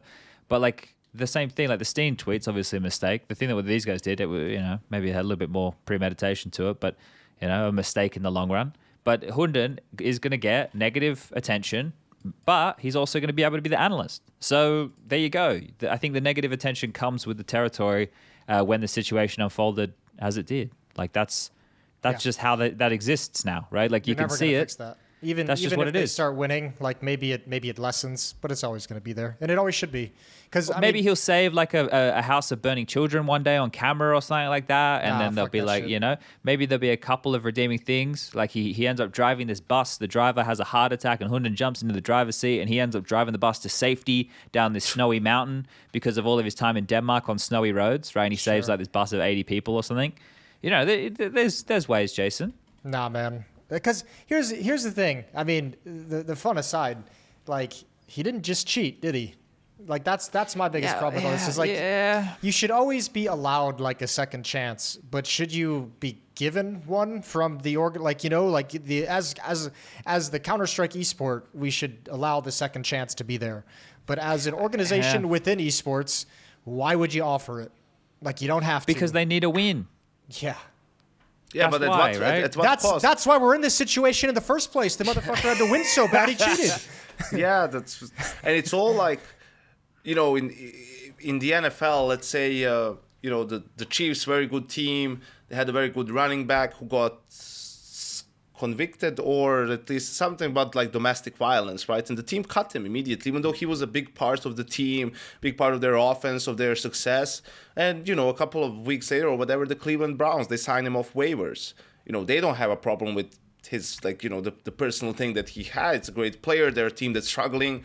They signed him, right? And they did the same thing at the start of this season, signing a quarterback called Deshaun Watson, who was having pending charges for 18 or 19 counts of sexual assault, which is one of those very complicated sort of cases where, he was saying he was getting massages. I don't want to, go into detail. 18 is a big number. The point is, they still signed him. He was suspended for the first, 10 games, and then he could play. They gave him a massive, fully guaranteed contract, right? It's for them is, obviously, you can tell from these two stories, they don't really care as much about these things outside of the game, but that's bringing bad rep to the team. Not all the fans are really happy with these decisions, right? And that's just there, right? And they didn't have much success this season. Who knows? If they become successful and start winning, will people care or not? You won't tell. But this is to Jason's point, is once you make these decisions, that shit doesn't go away. It's it's there and it's there to stay, and you have had to talk this through and accept it. You can't go back and, hey, but look at how we're playing. Can we please stop talking about who? No, you don't. You don't get to decide what the narrative is. The community and the other people basically do that. So I think that's the problem with Astralis is you didn't have to be the ones to do this. But that also tells you how far down the line, how little that bothers them. That they, even with all the history that they've had with that whole fucking thing, you would have thought that anyone would say, hey, we already kind of managed to scrape through once with this whole Hunden thing. Let's just fucking stay away from that, you know, like that's like toxic waste to us. We don't want to be anywhere near it. No, but they actually are fine with being further associated with himself, fucking, you know, making it official, announcing it and whatnot. Well, yeah, it's all after the W here, right? So, look, we could do this all day. Yeah, We that could was a sit long here- that was a long Astralis riff that we just went on. Yeah, well, Yeah, you know, I feel I Yeah. have a new one for you, Chad, then. okay. I tweeted this. I don't know if you guys saw it, but that was interesting to me. So, you saw the changes for the Brazilian teams, right? Like, Yeah, Zach Schroeder added- to Imperial, Zach to Imperial. yeah, Fluxo Yep. added history, the young Opper, meaning, you know, Wood can now focus on calling more, and they added Zeus as the coach, the former Liquid coach, obviously. And Yep. Imperial, they added Jota from MIBR instead of Fur, and they added Zach as a coach. So I think, you know, fair to say both teams sort of upgraded their roster compared to previous season. And, you know, Furia didn't make any changes, and I tweeted out is like that, you know, unless Furia made at least a philosophical change sort of in their camp, that they're going to, you know, rein art in a little bit more and try to play more quote-unquote normal Counter-Strike, vanilla Counter-Strike, so to speak, that, you know, I think there's a decent chance that one of these two teams is going to be better than them this year. And I realized this later on. The big problem is these teams don't have as many opportunities as Furia because they're not a partner team. So I would probably rephrase it and say that when they get the opportunities, they're going to do more with them than Furia will. So, because I was going to ask, this is interesting, right? From what you're saying right there, and I know that I'm only going to list two players here, but both Caserado and Yuri were in the top 20 for the last year. And those two players, like I know that you know and you think are good. Yeah, right? I think they're very good. But so you think that these other teams have enough to be able to beat Furia, or what you're saying is at events, these teams will do better against like top tier, higher tier opponents? I think probably a combination of both. I'm not saying it's going to happen every single time, but I look at it and I just, you know, for Furia, I just felt like they really needed a change to make that next step. It's been like more of the same for a long time, and you saw Fluxo, you know, at the showdown being able to book themselves a spot at the fall finals against some other teams, right? And you know, you gain experience from there. You bring in Zeus. I think the Zeus edition is going to mean a lot because, you know, they're a team that probably would have used a little bit more structure. It was a little bit too individualistic, right? More than you would have preferred, and he could help them with some fundamentals so they don't lose rounds that are quote unquote easier, right? And where they have an advantage just in freeze time. And then for Imperial, you know, obviously they have the experience when it comes and the leadership when it comes to Fallen, but then Zach is there to help working with maybe, you know, some of the other players and just with maybe some of the more meticulous, right, like details and finding maybe some specific strategies and whatnot, helping the players individually how to be better at, you know, holding different spots and use their utility more efficiently, right? So yeah, obviously the skill is still on the side of Furia when it comes to the Imperial matchup, but also, you know, it depends in which sort of a game they meet. The pressure is always going to be on Furia. They're the favorite, right? And I don't know. I'm not super high on Furia. Yeah, I see what you're going with there. I think it's one of these interesting kind of angles, right? And then you think about the opportunities that Furia are going to have over some of these teams. So I guess the biggest metric to measure that is just kind of the success at the majors. Like that is the one of the only points now where we can really just have the full like true test. I don't know. I kind of trying to flesh out this idea in my mind right now because I've been thinking about this recently, and I know I've given EG a pass today, and I think of them as a bit of a special case compared to the statement that I'm about to make now. But like you have the teams who are Blast partner and ESL partner teams, right? So just to go over those for everybody, that's Heroic, G2, Liquid, FaZe, Na'Vi, Vitality, Big, NIP, Astralis, Complexity, and EG. But we keep EG to one side. The teams that are partners of both, do you guys feel that we should have like a mega expectation on these elite level names? Like for this level of team, like you have to make every major and we're expecting you to consistently be competing in like a top 15 kind of team in the world status just by the nature of what is afforded to you. Like, does that feel like what we should be expecting, like with that bunch of names, or from those names? Well, which names are you referring here? So All Heroic, the ones. G2, Liquid, FaZe, Na'Vi, Vitality, Big, NIP, Astralis, Complexity. Like look, the Complexity one, maybe we put them in the special basket as EG. It's just EG have been rebuilding, feels like fresher than what Complexity have. Even though we know Complexity's international project kind of went away and now they're focusing a bit more domestic. Maybe I make an allowance for them too. But the point is more so like these are teams like who are guaranteed to play against the other better teams and get that exposure and stuff, right? So it kind of feels like, because of the nature of what they are, they should be performing more consistently. And that kind of feels like it's just par for the course, what comes with the territory, right, of being one of these partner teams. So then there's probably more pressure on the coaching staff and the players and everything to perform. Like, I feel that should exist, because these guys are the ones who are in these organizations. And maybe I'm off base. I don't know. I'm just trying to think about how this is all framed, because it's weird now. Everything's a little bit funky in the water now. I mean, the short answer to your question is yes, although there's obviously some small situations like the Complexity and EG ones that I would kind of set to the side in their own little world. But I think it's not so much because they're partner teams, but it's because of the fact that being partner teams in both Blast and ESL kind of indicates that you're fully invested in Counter-Strike as an esport and as a product, and like you are kind of stating to the world that by being a partner in both of these top leagues, you are looking to have the best team in the world. You are looking to be competitive at all the best events. You are looking to, I mean, it's kind of, to me, it's like a statement that we are going to invest in creating, the best team that we possibly can. So I would have higher expectations, but that doesn't, exclude a team that's not a partner team in both, like, a Furia, like a Cloud9, to be able to say, I expect those orgs to be really competitive and have one of the best teams in the world as well. Okay. Interesting. All right.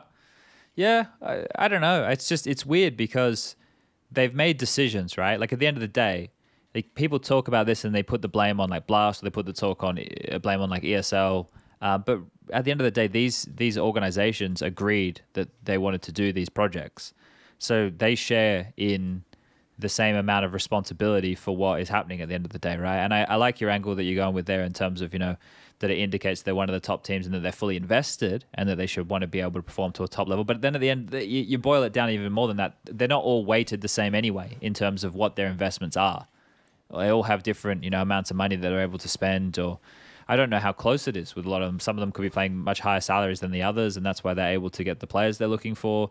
Some of them want to stay probably for sponsor reasons. I assume this is like a big situation that they would want to stay as like a German team, as opposed to going international, probably for sponsor purposes, right? So, because we know that sponsor budgets with certain companies, I think for all companies, right, they're broken up into different corners of the world. It's not just, one sponsor giving money to every corner of the globe from like a head office somewhere.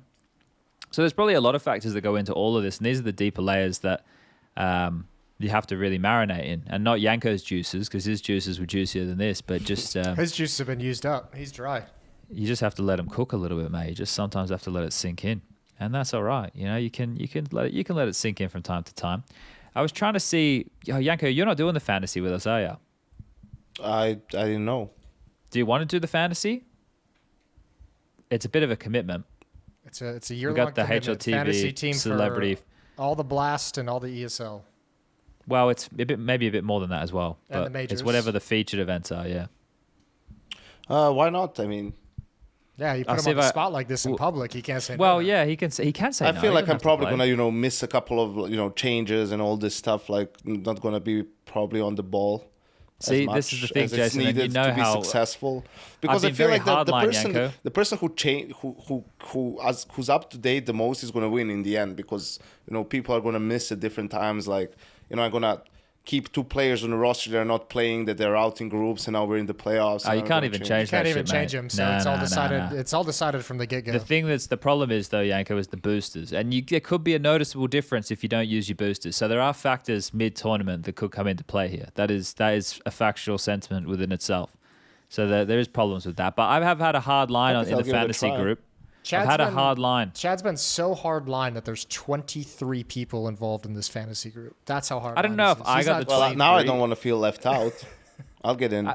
we've been. So this is the thing, right? Like you'd have to get a team ready for the Blast event, right? And if you want a bit of a rundown on how things go, just fucking pick 5 players. You're going to assign those players roles. One thing that I think is very important while you're doing this is making sure you're using the power view while assigning roles. It's a good indicator of where you should be placing what, and make sure you use all your boosters. That's the base level advice I have. Cool. Other than that, I want to get a trophy.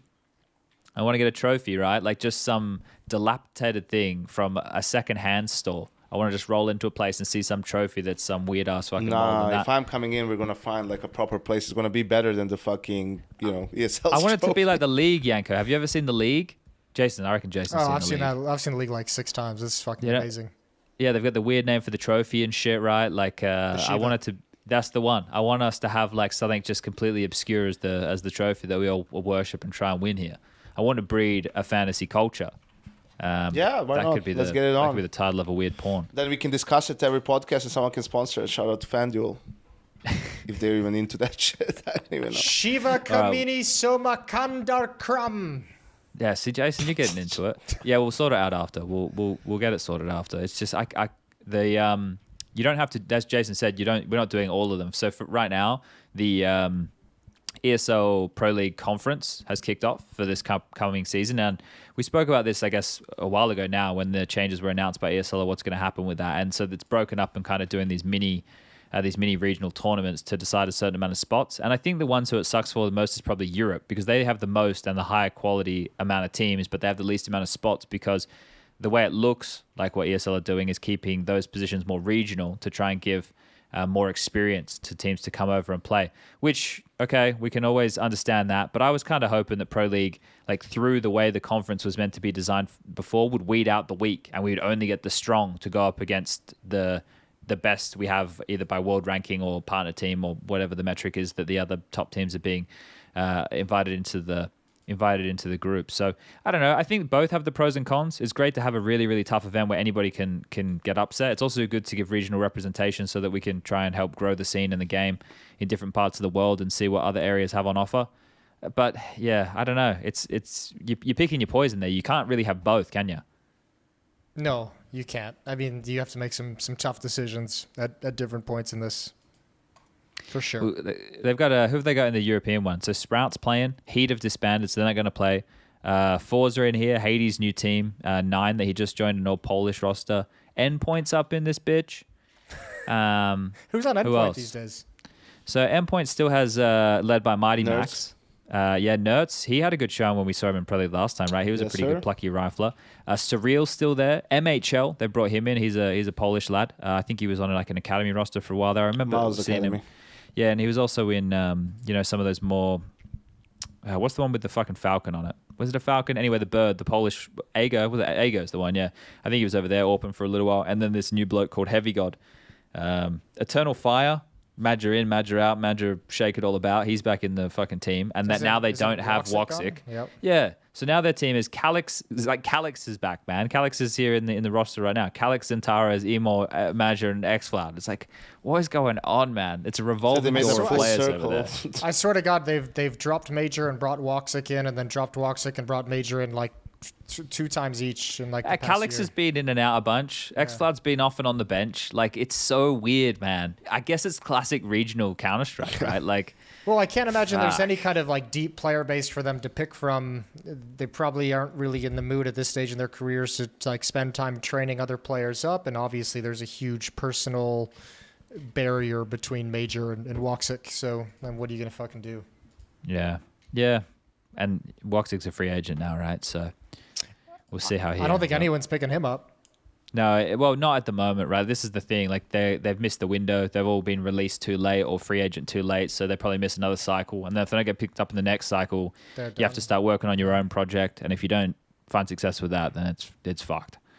It's not easy from there. It does start to get a whole lot harder after that point, I imagine. Because once you fall off that ledge, I don't know. There's definitely players who can come back from it. I'm not saying he can't. But you just need to find like a makeup of a team, like a Gamer Legion, for example, right? That's like the redemption story for Acor. He made his way back through that, but as part of that team, they did have a strong in-game leader who came across from the Mouse Academy team that was highly successful in Shui, right? So there's all of these little bits which add to the party. I'm interested to see how Greyhound do. I know this is Katowice, so I might be getting a bit ahead of myself, but it's like there has to be a shift at some point for the lads, and I don't know how that's going to happen. I don't think they can just keep up with this same cycle, but they can't live overseas. Yeah. So I don't fucking know. They're just stuck in this really miserable spot where you can try and be the best you can be from home and then come over and realize that you're not conditioned for the right level of play. It's fucked. Yeah, a lot of that going around these days. Scary shit, But before we get to Kato, we can talk about the spring groups a little bit. Yeah, man. I'm excited to get this underway. Like, this is going to be a nice... it's 10 days, right? From the 19th to the 29th. And obviously, it's only the partner teams. But there's some really fun storylines here. There was one on Reddit the other day where they were pointing out the fact that we'll have the full GOAT Australis roster with the two players, Magisk and Dupree, on Vitality going up against Devisip. And Glaive. And of course, Glaive, on the Australis side of things. So that's... And Zonic will be there as well, the coach of Vitality. So that's kind of cool. That's like a fun little story nugget to tell at least. And there's the potential for depending on how that goes or how the bracket plays out, you could have that heroic Australis rivalry. That's certainly... Oh, yeah, that's good too. Yeah. Throw that in there. What are you excited about here, Janko? Anything really sticking out to you as a keen matchup? Now, FaZe Complexity is getting my freckles up, mate. Nah, I think it's just I'm looking at FaZe, and I don't know, did they say anything further about Rain and who's going to play, and is he going to play? Place? And what? I haven't heard anything. The last I saw was that he was going to be taking some months off and needed someone. They were going to find someone to step in for him. But don't Blast have like pretty loosey-goosey like roster change rules? Yeah, they're pretty. They're pretty forgiving with. So like, let's play this thought experiment for a moment. FaZe are going to be playing the event in Copenhagen, Denmark, which is a hub for fantastic Counter-Strike players or very good Counter-Strike players. So they shouldn't have too many issues being able to find anybody just to be able to plug in if Rain isn't there or has to leave, I would imagine. So I don't know. If that is the case, seems like there's a pretty good solution. Well, I mean, they have their pick of basically whoever they want, I think, But I wonder if you're FaZe, and considering how long Rain's career has been, and I don't know what kind of conversations they've had with him behind the scenes, but on some level, I mean, I actually don't even think FaZe is the kind of organization who would think this way. But if you were a more involved organization in your Counter-Strike team, wouldn't you be thinking that you should be making a decision on a player that potentially would be replacing him permanently? I don't think FaZe are like that. Yeah, exactly. Yeah. But wouldn't that be the way to go about it? Like if it was your team? I don't know. It's FaZe. They can have whoever they want, right? Yeah, but like when you go to pick up a stand-in, you're not saying, "Oh, I just need to get like some decent some banger kid for like 2 months who's just gonna shoot headshots." Wouldn't you kind of want to go in with the mindset of this has to be a guy who can deliver some headshots, but I might also have to be playing with him for 6 months, for 7 months, for a year. I might, if I were them, I might give a chance to Beamus, potentially. Okay. Because he's a free agent, I think right now. He's young. Right, he's had some experience with Mouse. I mean, he played with FaZe when I was there. We used him as a stand-in a couple of games, and he was even having to play out of position for that, which later became his position in Mouse, which I still thought was wrong. I don't think he should lurk. He should be in the pack and get as many trades and fights because he's mechanically really good. But something like that. But yeah, I agree with Chad. Like I don't think FaZe thinks like that, but I agree with you, Jason, that they probably should. I mean, it sucks, I think they said that always about like it was either Bill Belichick or Phil Jackson or someone who was like, you always want to get, you always want to trade your like good player a year before he starts declining, kind of, while you can still get more value for him, right? So if you're FaZe, you probably, let's say objectively, you wouldn't really want to wait for Rain's form to deteriorate so much that you have to replace him at that point. You probably want to be one step ahead because then maybe you can, send him somewhere, get some money for that, or just you wouldn't look in the eyes of these other teams as you have a desperate need, and then they would like drive the price up for you because, they know you really need to make this change.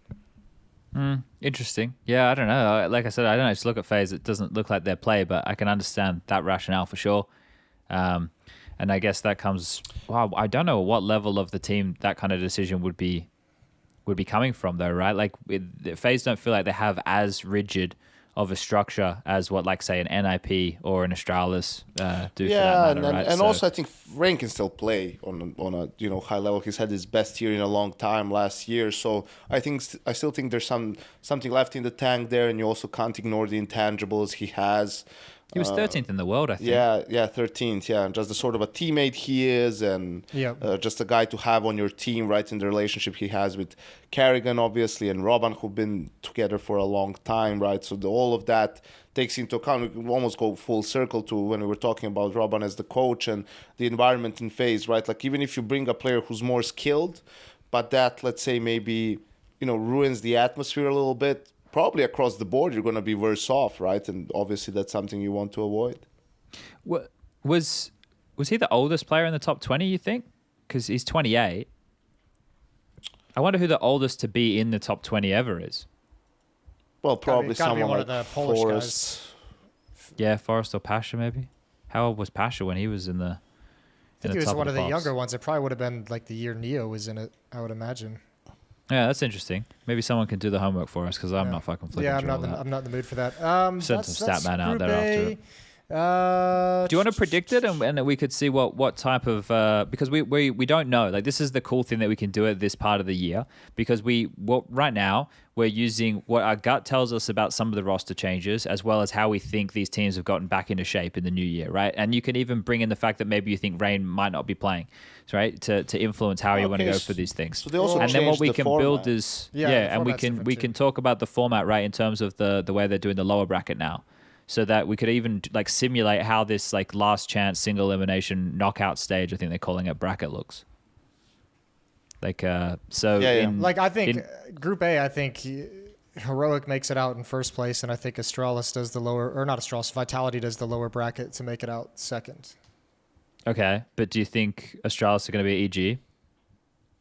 God, I hope they would, like, in a way, like that would kind of be sad if it just kept getting worse. I think they will. I have Astralis taking EG, but I think there's potential for an upset there. Oh, this is the thing. Like, I am curious about how this Vitality versus Astralis game is going to go, right? Because what we need from Spinks is a little bit more to be the second star alongside of Zywoo, right? And that team, they won Pro League towards the tail end of the year, but I don't think anyone is like crazy sold, like, yet, not completely anyway. Not at all. And I think that is the case with a lot of names, right? Like, but in terms of ones who have cemented themselves as feeling more like contenders to consistently battle for the number one, Vitality are more on the fringe of that conversation than in that conversation, right? Because like Heroic, I think, can have deep runs in tournaments. Like, I'm confident in that, saying that. I think FaZe are a name. The curious part like starts as you go down the list and you're like, okay, well, G2, how are they going to be able to do the success of the last year again? It's so fresh. And Na'Vi, how quick? Because Na'Vi are the team who always get to the playoffs, right? They're always in the playoffs. Feels like they're always in the top four, even when they've been going through all of these changes, right? That's kind of the difference when you look at Na'Vi and all the things that have changed for them. I guess the difference for them is they didn't lose their star player, whereas Astralis lost, quite a lot, and then they dropped very far away. Na'Vi have been able to consistently plug that kind of a hole. So you have this bucket of teams who you think are the elite level conversation teams, and Vitality are more on the fringe of that conversation for me. So against Astralis, with Device back looking hungry, and Blame F, the two of those, see how it goes for Buzz. There's a chance for an upset there. For me, EG is going to be last place in that group, but outside of that, I think pretty much anything can happen. I wouldn't underestimate Astralis now with Device being there, with Blame, who's played extremely well last year. It's going to depend, unfortunately, a lot on the kid as well. Can he hit the ground running, right? How good can he be? And also, does this change in roles? And Zip is getting some of his older roles back. He had a great tournament at the Elisa thing, right? Like, can he put up bigger numbers? If he can, then that can just work. And Heroic is the favorite for me in this group, but we all know how games against them and Astralis, how much emotion there is in that. So, I think in a game like that, anything can happen. And Vitality, they haven't really given you much confidence, but I feel for them the most important thing would have been conversations and their approach coming into this year, right? Like I say this a lot, but every time you see them play, they look super stressed, right? Like they feel the pressure that they need to be winning and that they're supposed to be the best team in the world and win trophies, right? And that's an extremely difficult environment to play in because, you know, pressure makes you more tense. But to play good Counter-Strike, you have to be loose. Like you have to be able to do things on the fly and communicate and just like let the game flow and ride that wave, so to speak. And obviously those two things don't really go along with each other. And I feel like if Vitality can do that and sort of, you know, just relax a little bit more and you know, have a better atmosphere while they play, that could make them a more dangerous team.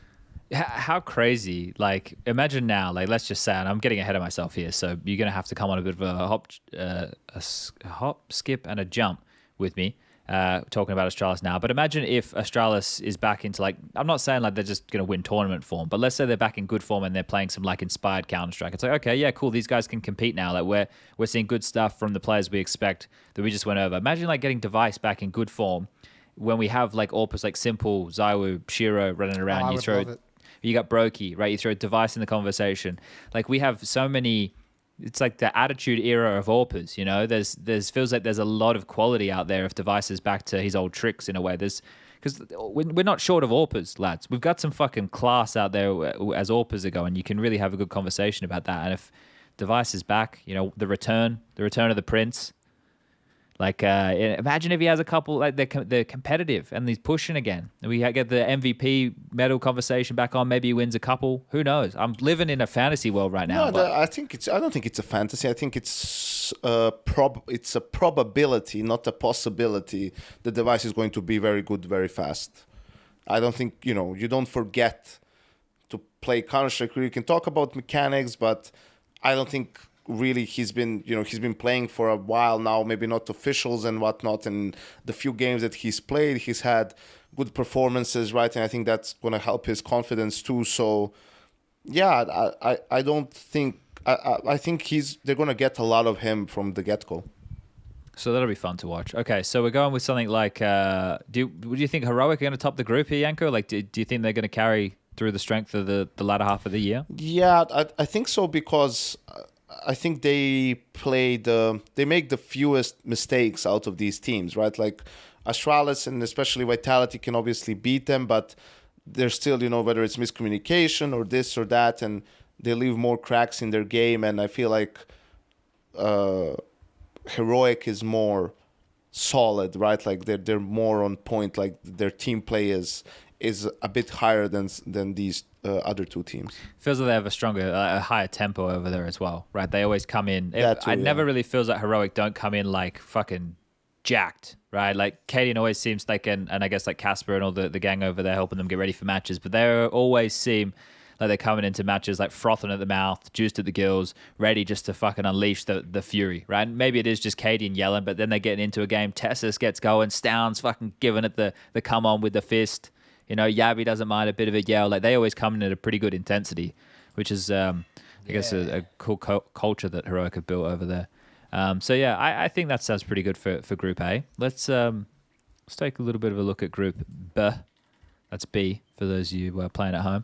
This one is a curious one because OG always do really well in Blast groups. Like, that is just a fact. And I think something that I need to recognize a little bit more here. In the Blast groups, they tend to play quite well. I'm throwing that out the window for this one, though, because last year both their Blast groups were like fucking honeymoon periods. What do you think this is, mate? It's straight out of the fucking player break. Yeah, but they haven't just like changed the roster, right? Like they're this is finally like they're trying to make it work, and they've now had what, like 6-7 months with this team. Yeah, but look at this group for a second, right? Liquid are going to come over from their stint in North America, so they're not even, when they were playing Counter-Strike for fun, they weren't even playing against higher level opponents. You've got Complexity, who are already walking around with a limp, and FaZe, who we don't know who the fifth is going to be. Like, it might be Rain, maybe it isn't. And they're still going to be a high-quality team. They should probably still end up being in the top 2 slots in the group, but you never know what's going to happen, right? Like, when I frame it that way, and I'm not trying to be a negative Nancy here, but when you frame it that way and you consider that OG, They've just got these really, really good like momentum-based players. I think that's the thing with OG. Like if it's hot, it can be fucking hot. Dexter just like he's warm and flames his hand up, right? They're getting it going and they're fiery in there. They can play good like in the space of a tournament like this, I think. Yeah, I mean, they can. They have the talent and the skill for it. I think the problem is like right out of the gate. I mean, if you even just go back to Abu Dhabi, like Liquid kind of. I mean, that was a 2-1 series, but the victories were relatively convincing. I think in Liquid's favor, 16-10 on Inferno, 16-7 on Anubis, and that was even the one with the crazy ass 1v4 from Dexter. Oh yeah, that was a good round. I think the more interesting conversation in this group isn't the OG one. It's more Liquid versus FaZe to top the group. In my mind, I think that is the real conversation of this group. That's how it should be. Yeah, I'm with you there. Yep. So, I mean, I think, again, like the only X factor, I think, for Liquid, I mean, obviously FaZe is the better team, but I think towards the end of the year, it didn't feel like it was necessarily by that wide of a margin as it would have been earlier, certainly. But I think, you know, if you take out the conversation, the if of Liquid's like little European hangover to start the year, that should be a cool battle for the number one spot. I would have Liquid taking OG, FaZe taking Complexity. You know, if you're going to play the odds, you'd probably put FaZe topping the group. And if you're feeling frisky for an upset, Liquid beating FaZe, I don't think is out of the realm of possibility in any sense. Yeah. I think FaZe also knowing that the Grand Slam's still on the table, right, Janko? They wouldn't want to necessarily start the year too slow. Like this isn't just a holiday event because maybe they don't have their fifth. They know that Katowice is around the corner. Well, at least that's what I'm thinking. Do you think that they would put any stock in that thought process?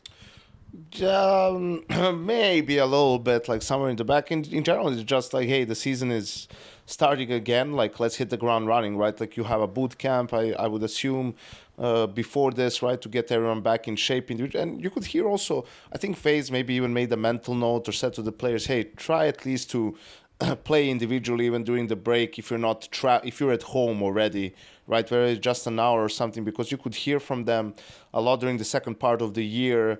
They would, you know, blame the lack of performance on individual performance more than anything else, right? They felt like their playbook was deep enough and they had the strats and whatnot. It's just like they weren't playing on the same level as individuals. So that's what you would maybe give a little bit of extra attention to.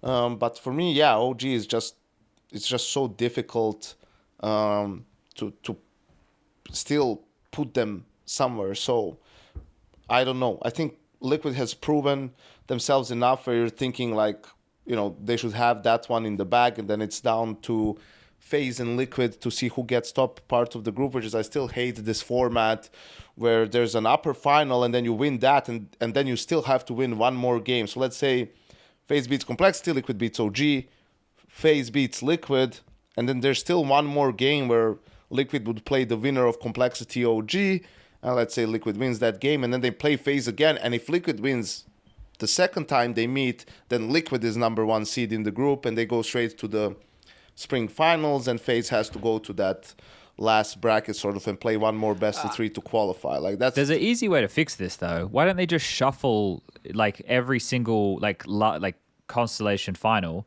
The winner of that just gets shuffled down one, right? So like if we went like top down now and we used the brackets we have in front of us. So Heroic over EG. So the Constellation final in the Group A would be, let's just say, Vitality versus Astralis. But instead of the winner of that having to play the group final, right? They would drop down and they would play the group final for Group B, which, I don't know, let's say it is FaZe, right? And then let's say it's Liquid versus OG in the Group B, the lower bracket final. Everyone fights down a slot. Yeah, then they would drop down and then they would play, let's say it's G2 who top Group C. So then you would have like, I don't know, Liquid versus G2 as the final there.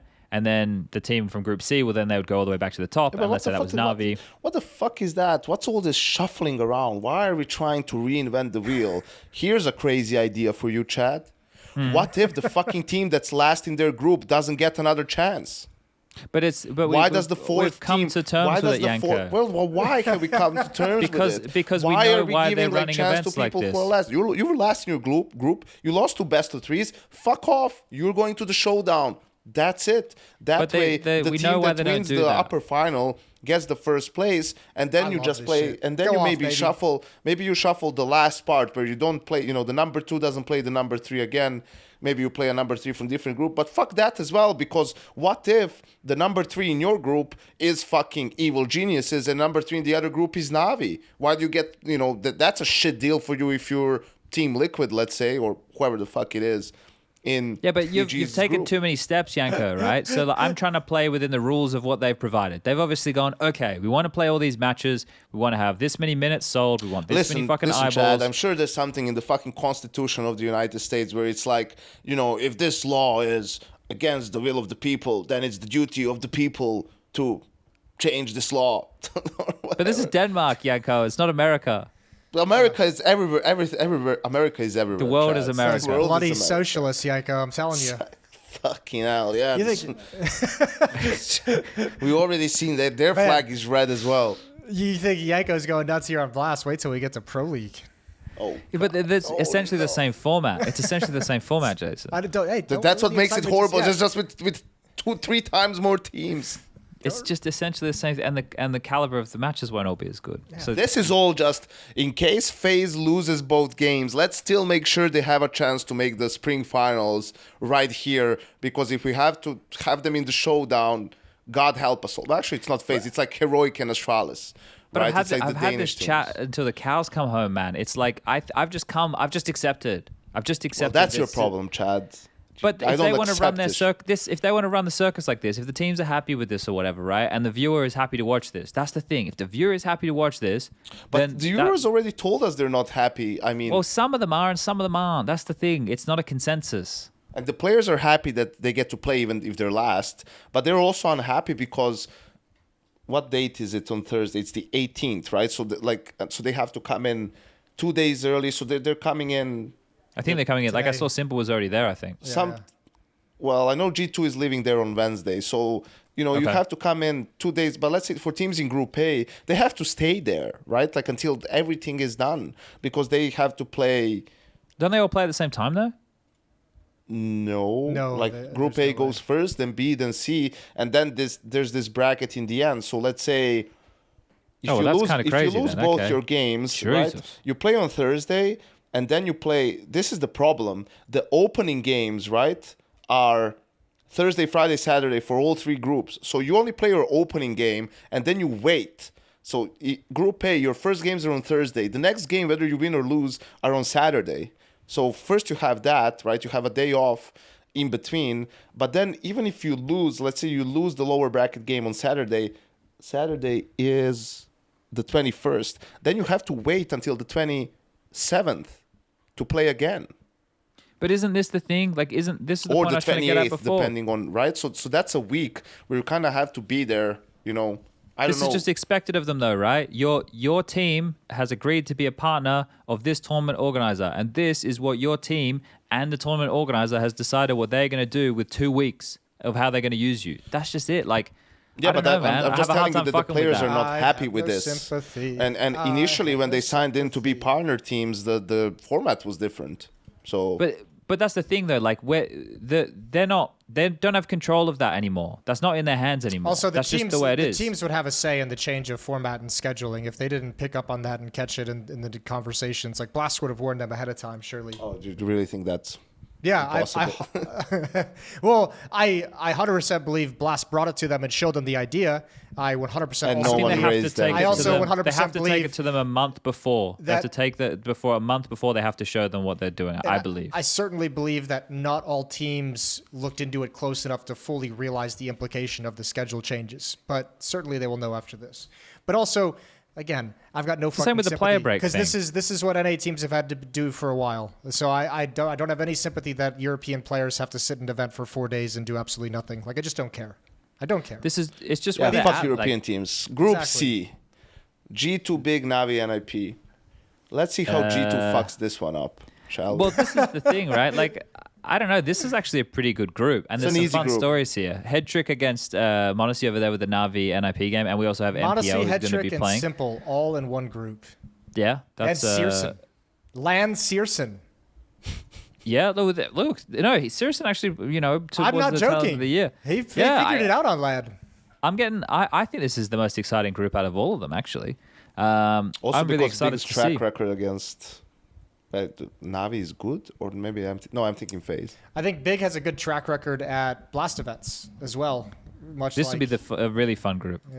Yeah, this one's spicy. Well, I like it. I'm just, I'm not trusting this big team until they actually show up on the server with this 5, because someone's always fucking sick, someone's like I don't know what, and they haven't played with their 5 for ages. So let's see first who shows up on the server.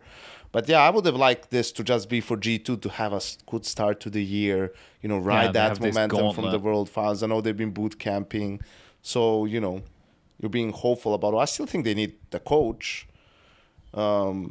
Yeah, they haven't announced anyone, right? So I assume they're still using Swanee here. Yeah, I think so as well. But so far, it's worked for them at the last event, and even at fall finals where they didn't go that far, they still said they felt really good coming into the event, and the atmosphere in the team is good, which is important. So I guess we'll just have to wait and see. Navi, I don't have high expectations from them with this change. I think this kid is going to need at least 2-3 tournaments probably. I think the goal for them is for him to get ready by the time the RMR comes in. Everything up until then is like, if you fail, if you fuck up, it's fine. Don't worry about it. It's a learning experience. But we need to see progress from you during these tournaments, right? From tournament to tournament. You can't be making at Pro League the same mistakes you were making here at Blast. I think that's Navi's attitude when it comes to that, and for the rest of the players to not lose their minds. And hopefully for them, they were able to come up with a sort of a structure with the players, with the whole situation in Ukraine, where it's something resembling,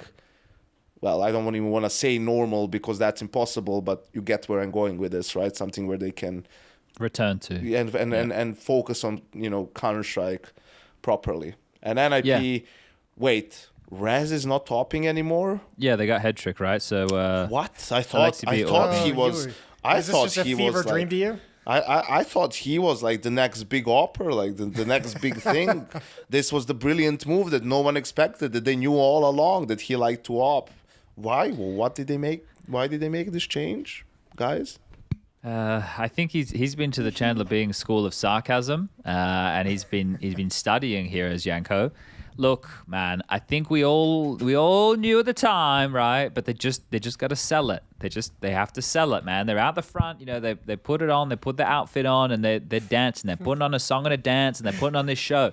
They're trying to sell us the show. It would be funny if a team came out at one point and was just like, you know what, guys, we're in a really weird fucking situation with our team. We're just going to put Rez on the op and we're going to see how it goes. Probably just a temporary solution, but, enjoy the ride while it lasts.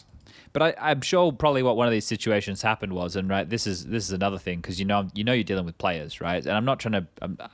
Players are so like in the moment, or what's been good for them, or whatever. Like are they wearing their lucky pair of underwear, right? Like I'm sure Rez at one point was like, yeah, you know what, fuck it, I'm gonna AWP, right? Because he probably was having to do a little bit more AWPing considering the configuration of the team for a while there. And he's like, you know what? And then in practice, he's probably hitting some gnarly flicks and stuff, and he's feeling real good about it. And then he does it, and then it's like, okay, this isn't exactly what I expected.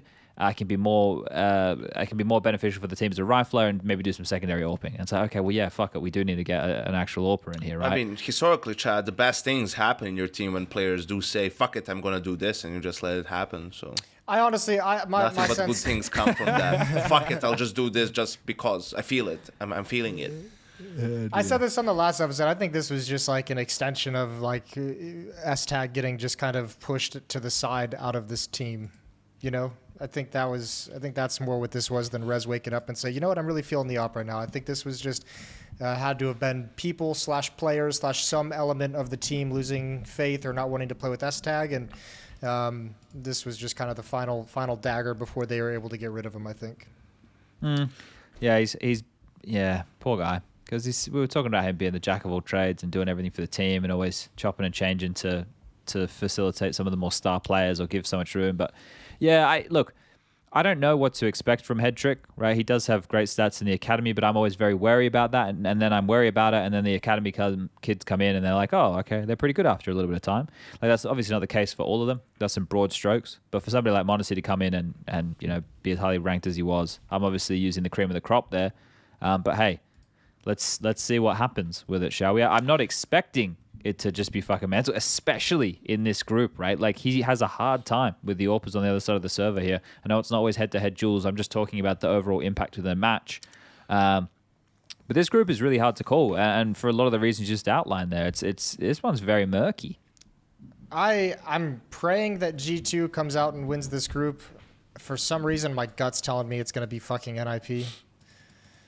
Nah. I'm with Janko. I don't really have a whole lot of faith in Na'Vi coming into this first event. I don't really know why. It's just mostly a gut feeling. I guess everything at this point in the year is going to be gut feeling until we get some things to work with. Yeah, it's more fun right now. We're throwing darts at a dartboard and with our eyes closed. If I had to predict, I would say G2 comes out first, NIP comes out second. But like I said, I just have a weird feeling that NIP is going to win this group.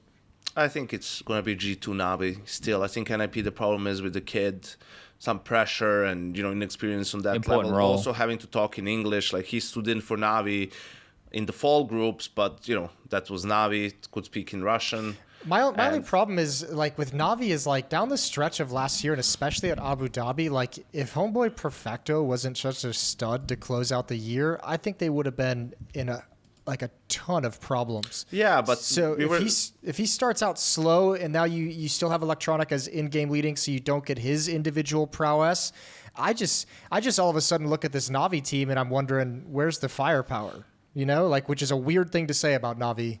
Well, I think that we were talking about how the team that needs the break the most is Na'Vi, right? So you're hoping that during the break they were able to figure things out and rest and are going to do a better job at the start of this year, and I just don't have too much faith in NIP or Big that they're going to be able to beat them. But that being said, I think now is a good moment to sort of do a quick power rankings before the event with no info, just kind of. Okay, where we put them. So here's the thing though with Na'Vi too. Like, remember, Simple's been very vocal about saying nothing Counter-Strike related prevented them from having an era. The entire reason that they weren't like a dominant team coming into 2022 and building towards an era was the war. Well, the war is unfortunately still going on. So even with a break, even with a month off, I don't think it's changed much. Well, it's always always going to be there. Right, like that's the thing, and I understand what you're saying. I get what you mean. I mean, when it's there, it's going to be there, right? I obviously don't know what's going to happen with the whole situation, but what I mean is, like, when it exists, it's going to exist, and right now that exists, right? So it depends on how much weight you're putting on how that's going to influence them. That's basically what this conversation boils down to, right? But you have to think about some of the changes that did happen during that time. So obviously Bumage was a key figure of part of that, right? So he was the in-game leader of the team, and then they chopped and changed the star player of the team into an in-game leader of the team. So there's teething issues with that. I think there was some personal stuff going on in Electronic's life in that period as well, outside of just the war. And then obviously they had SDY, but that always felt like a temporary move. Ever since the first addition of him to the team, it was like, well, if he's fucking sick, then we'll have a conversation about it. But there was never any implication that he was going to be the fifth of the team. And we're interesting beings as humans, right? When you go through a new year, it's kind of people like refocus or point their lens in a more focused direction for that time. So maybe if they do have a place that they can return to, like a stable place Janko was talking about, the issue is still going to persist, and they're still going to think about it, and it's still going to cause them grief. But it's just interesting if they're going to be able to have found a path in Counter-Strike that works for them a little bit better. So, and that, I don't know, that's where we're going to have different and varying opinions on the team overall. I don't know. I think just so far with all the names that we seem to come through, it works out, right? Like a bit worked out. So I don't know. Yeah, you have to have faith sort of in their process. They've earned that right.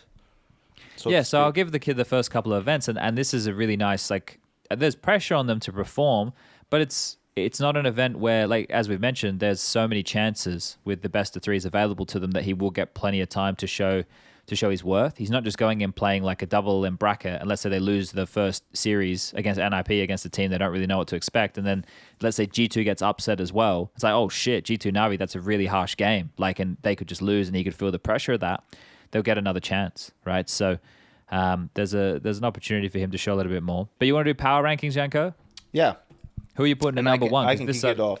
Yeah, I don't know. I got no idea where we'd start. Number 1, G2. Number 2, Really? Heroic. Number 3, Team Liquid. Number 4, FaZe. 5, Navi. 6, Vitality. 7, NIP. Is this just of the teams at this event? Yes. Okay. 7, NIP. 8, Astralis. 9, Big. I didn't say OG. 10, OG. 11, Complexity. 12, Evil Geniuses. I've got all the way to 12. All right.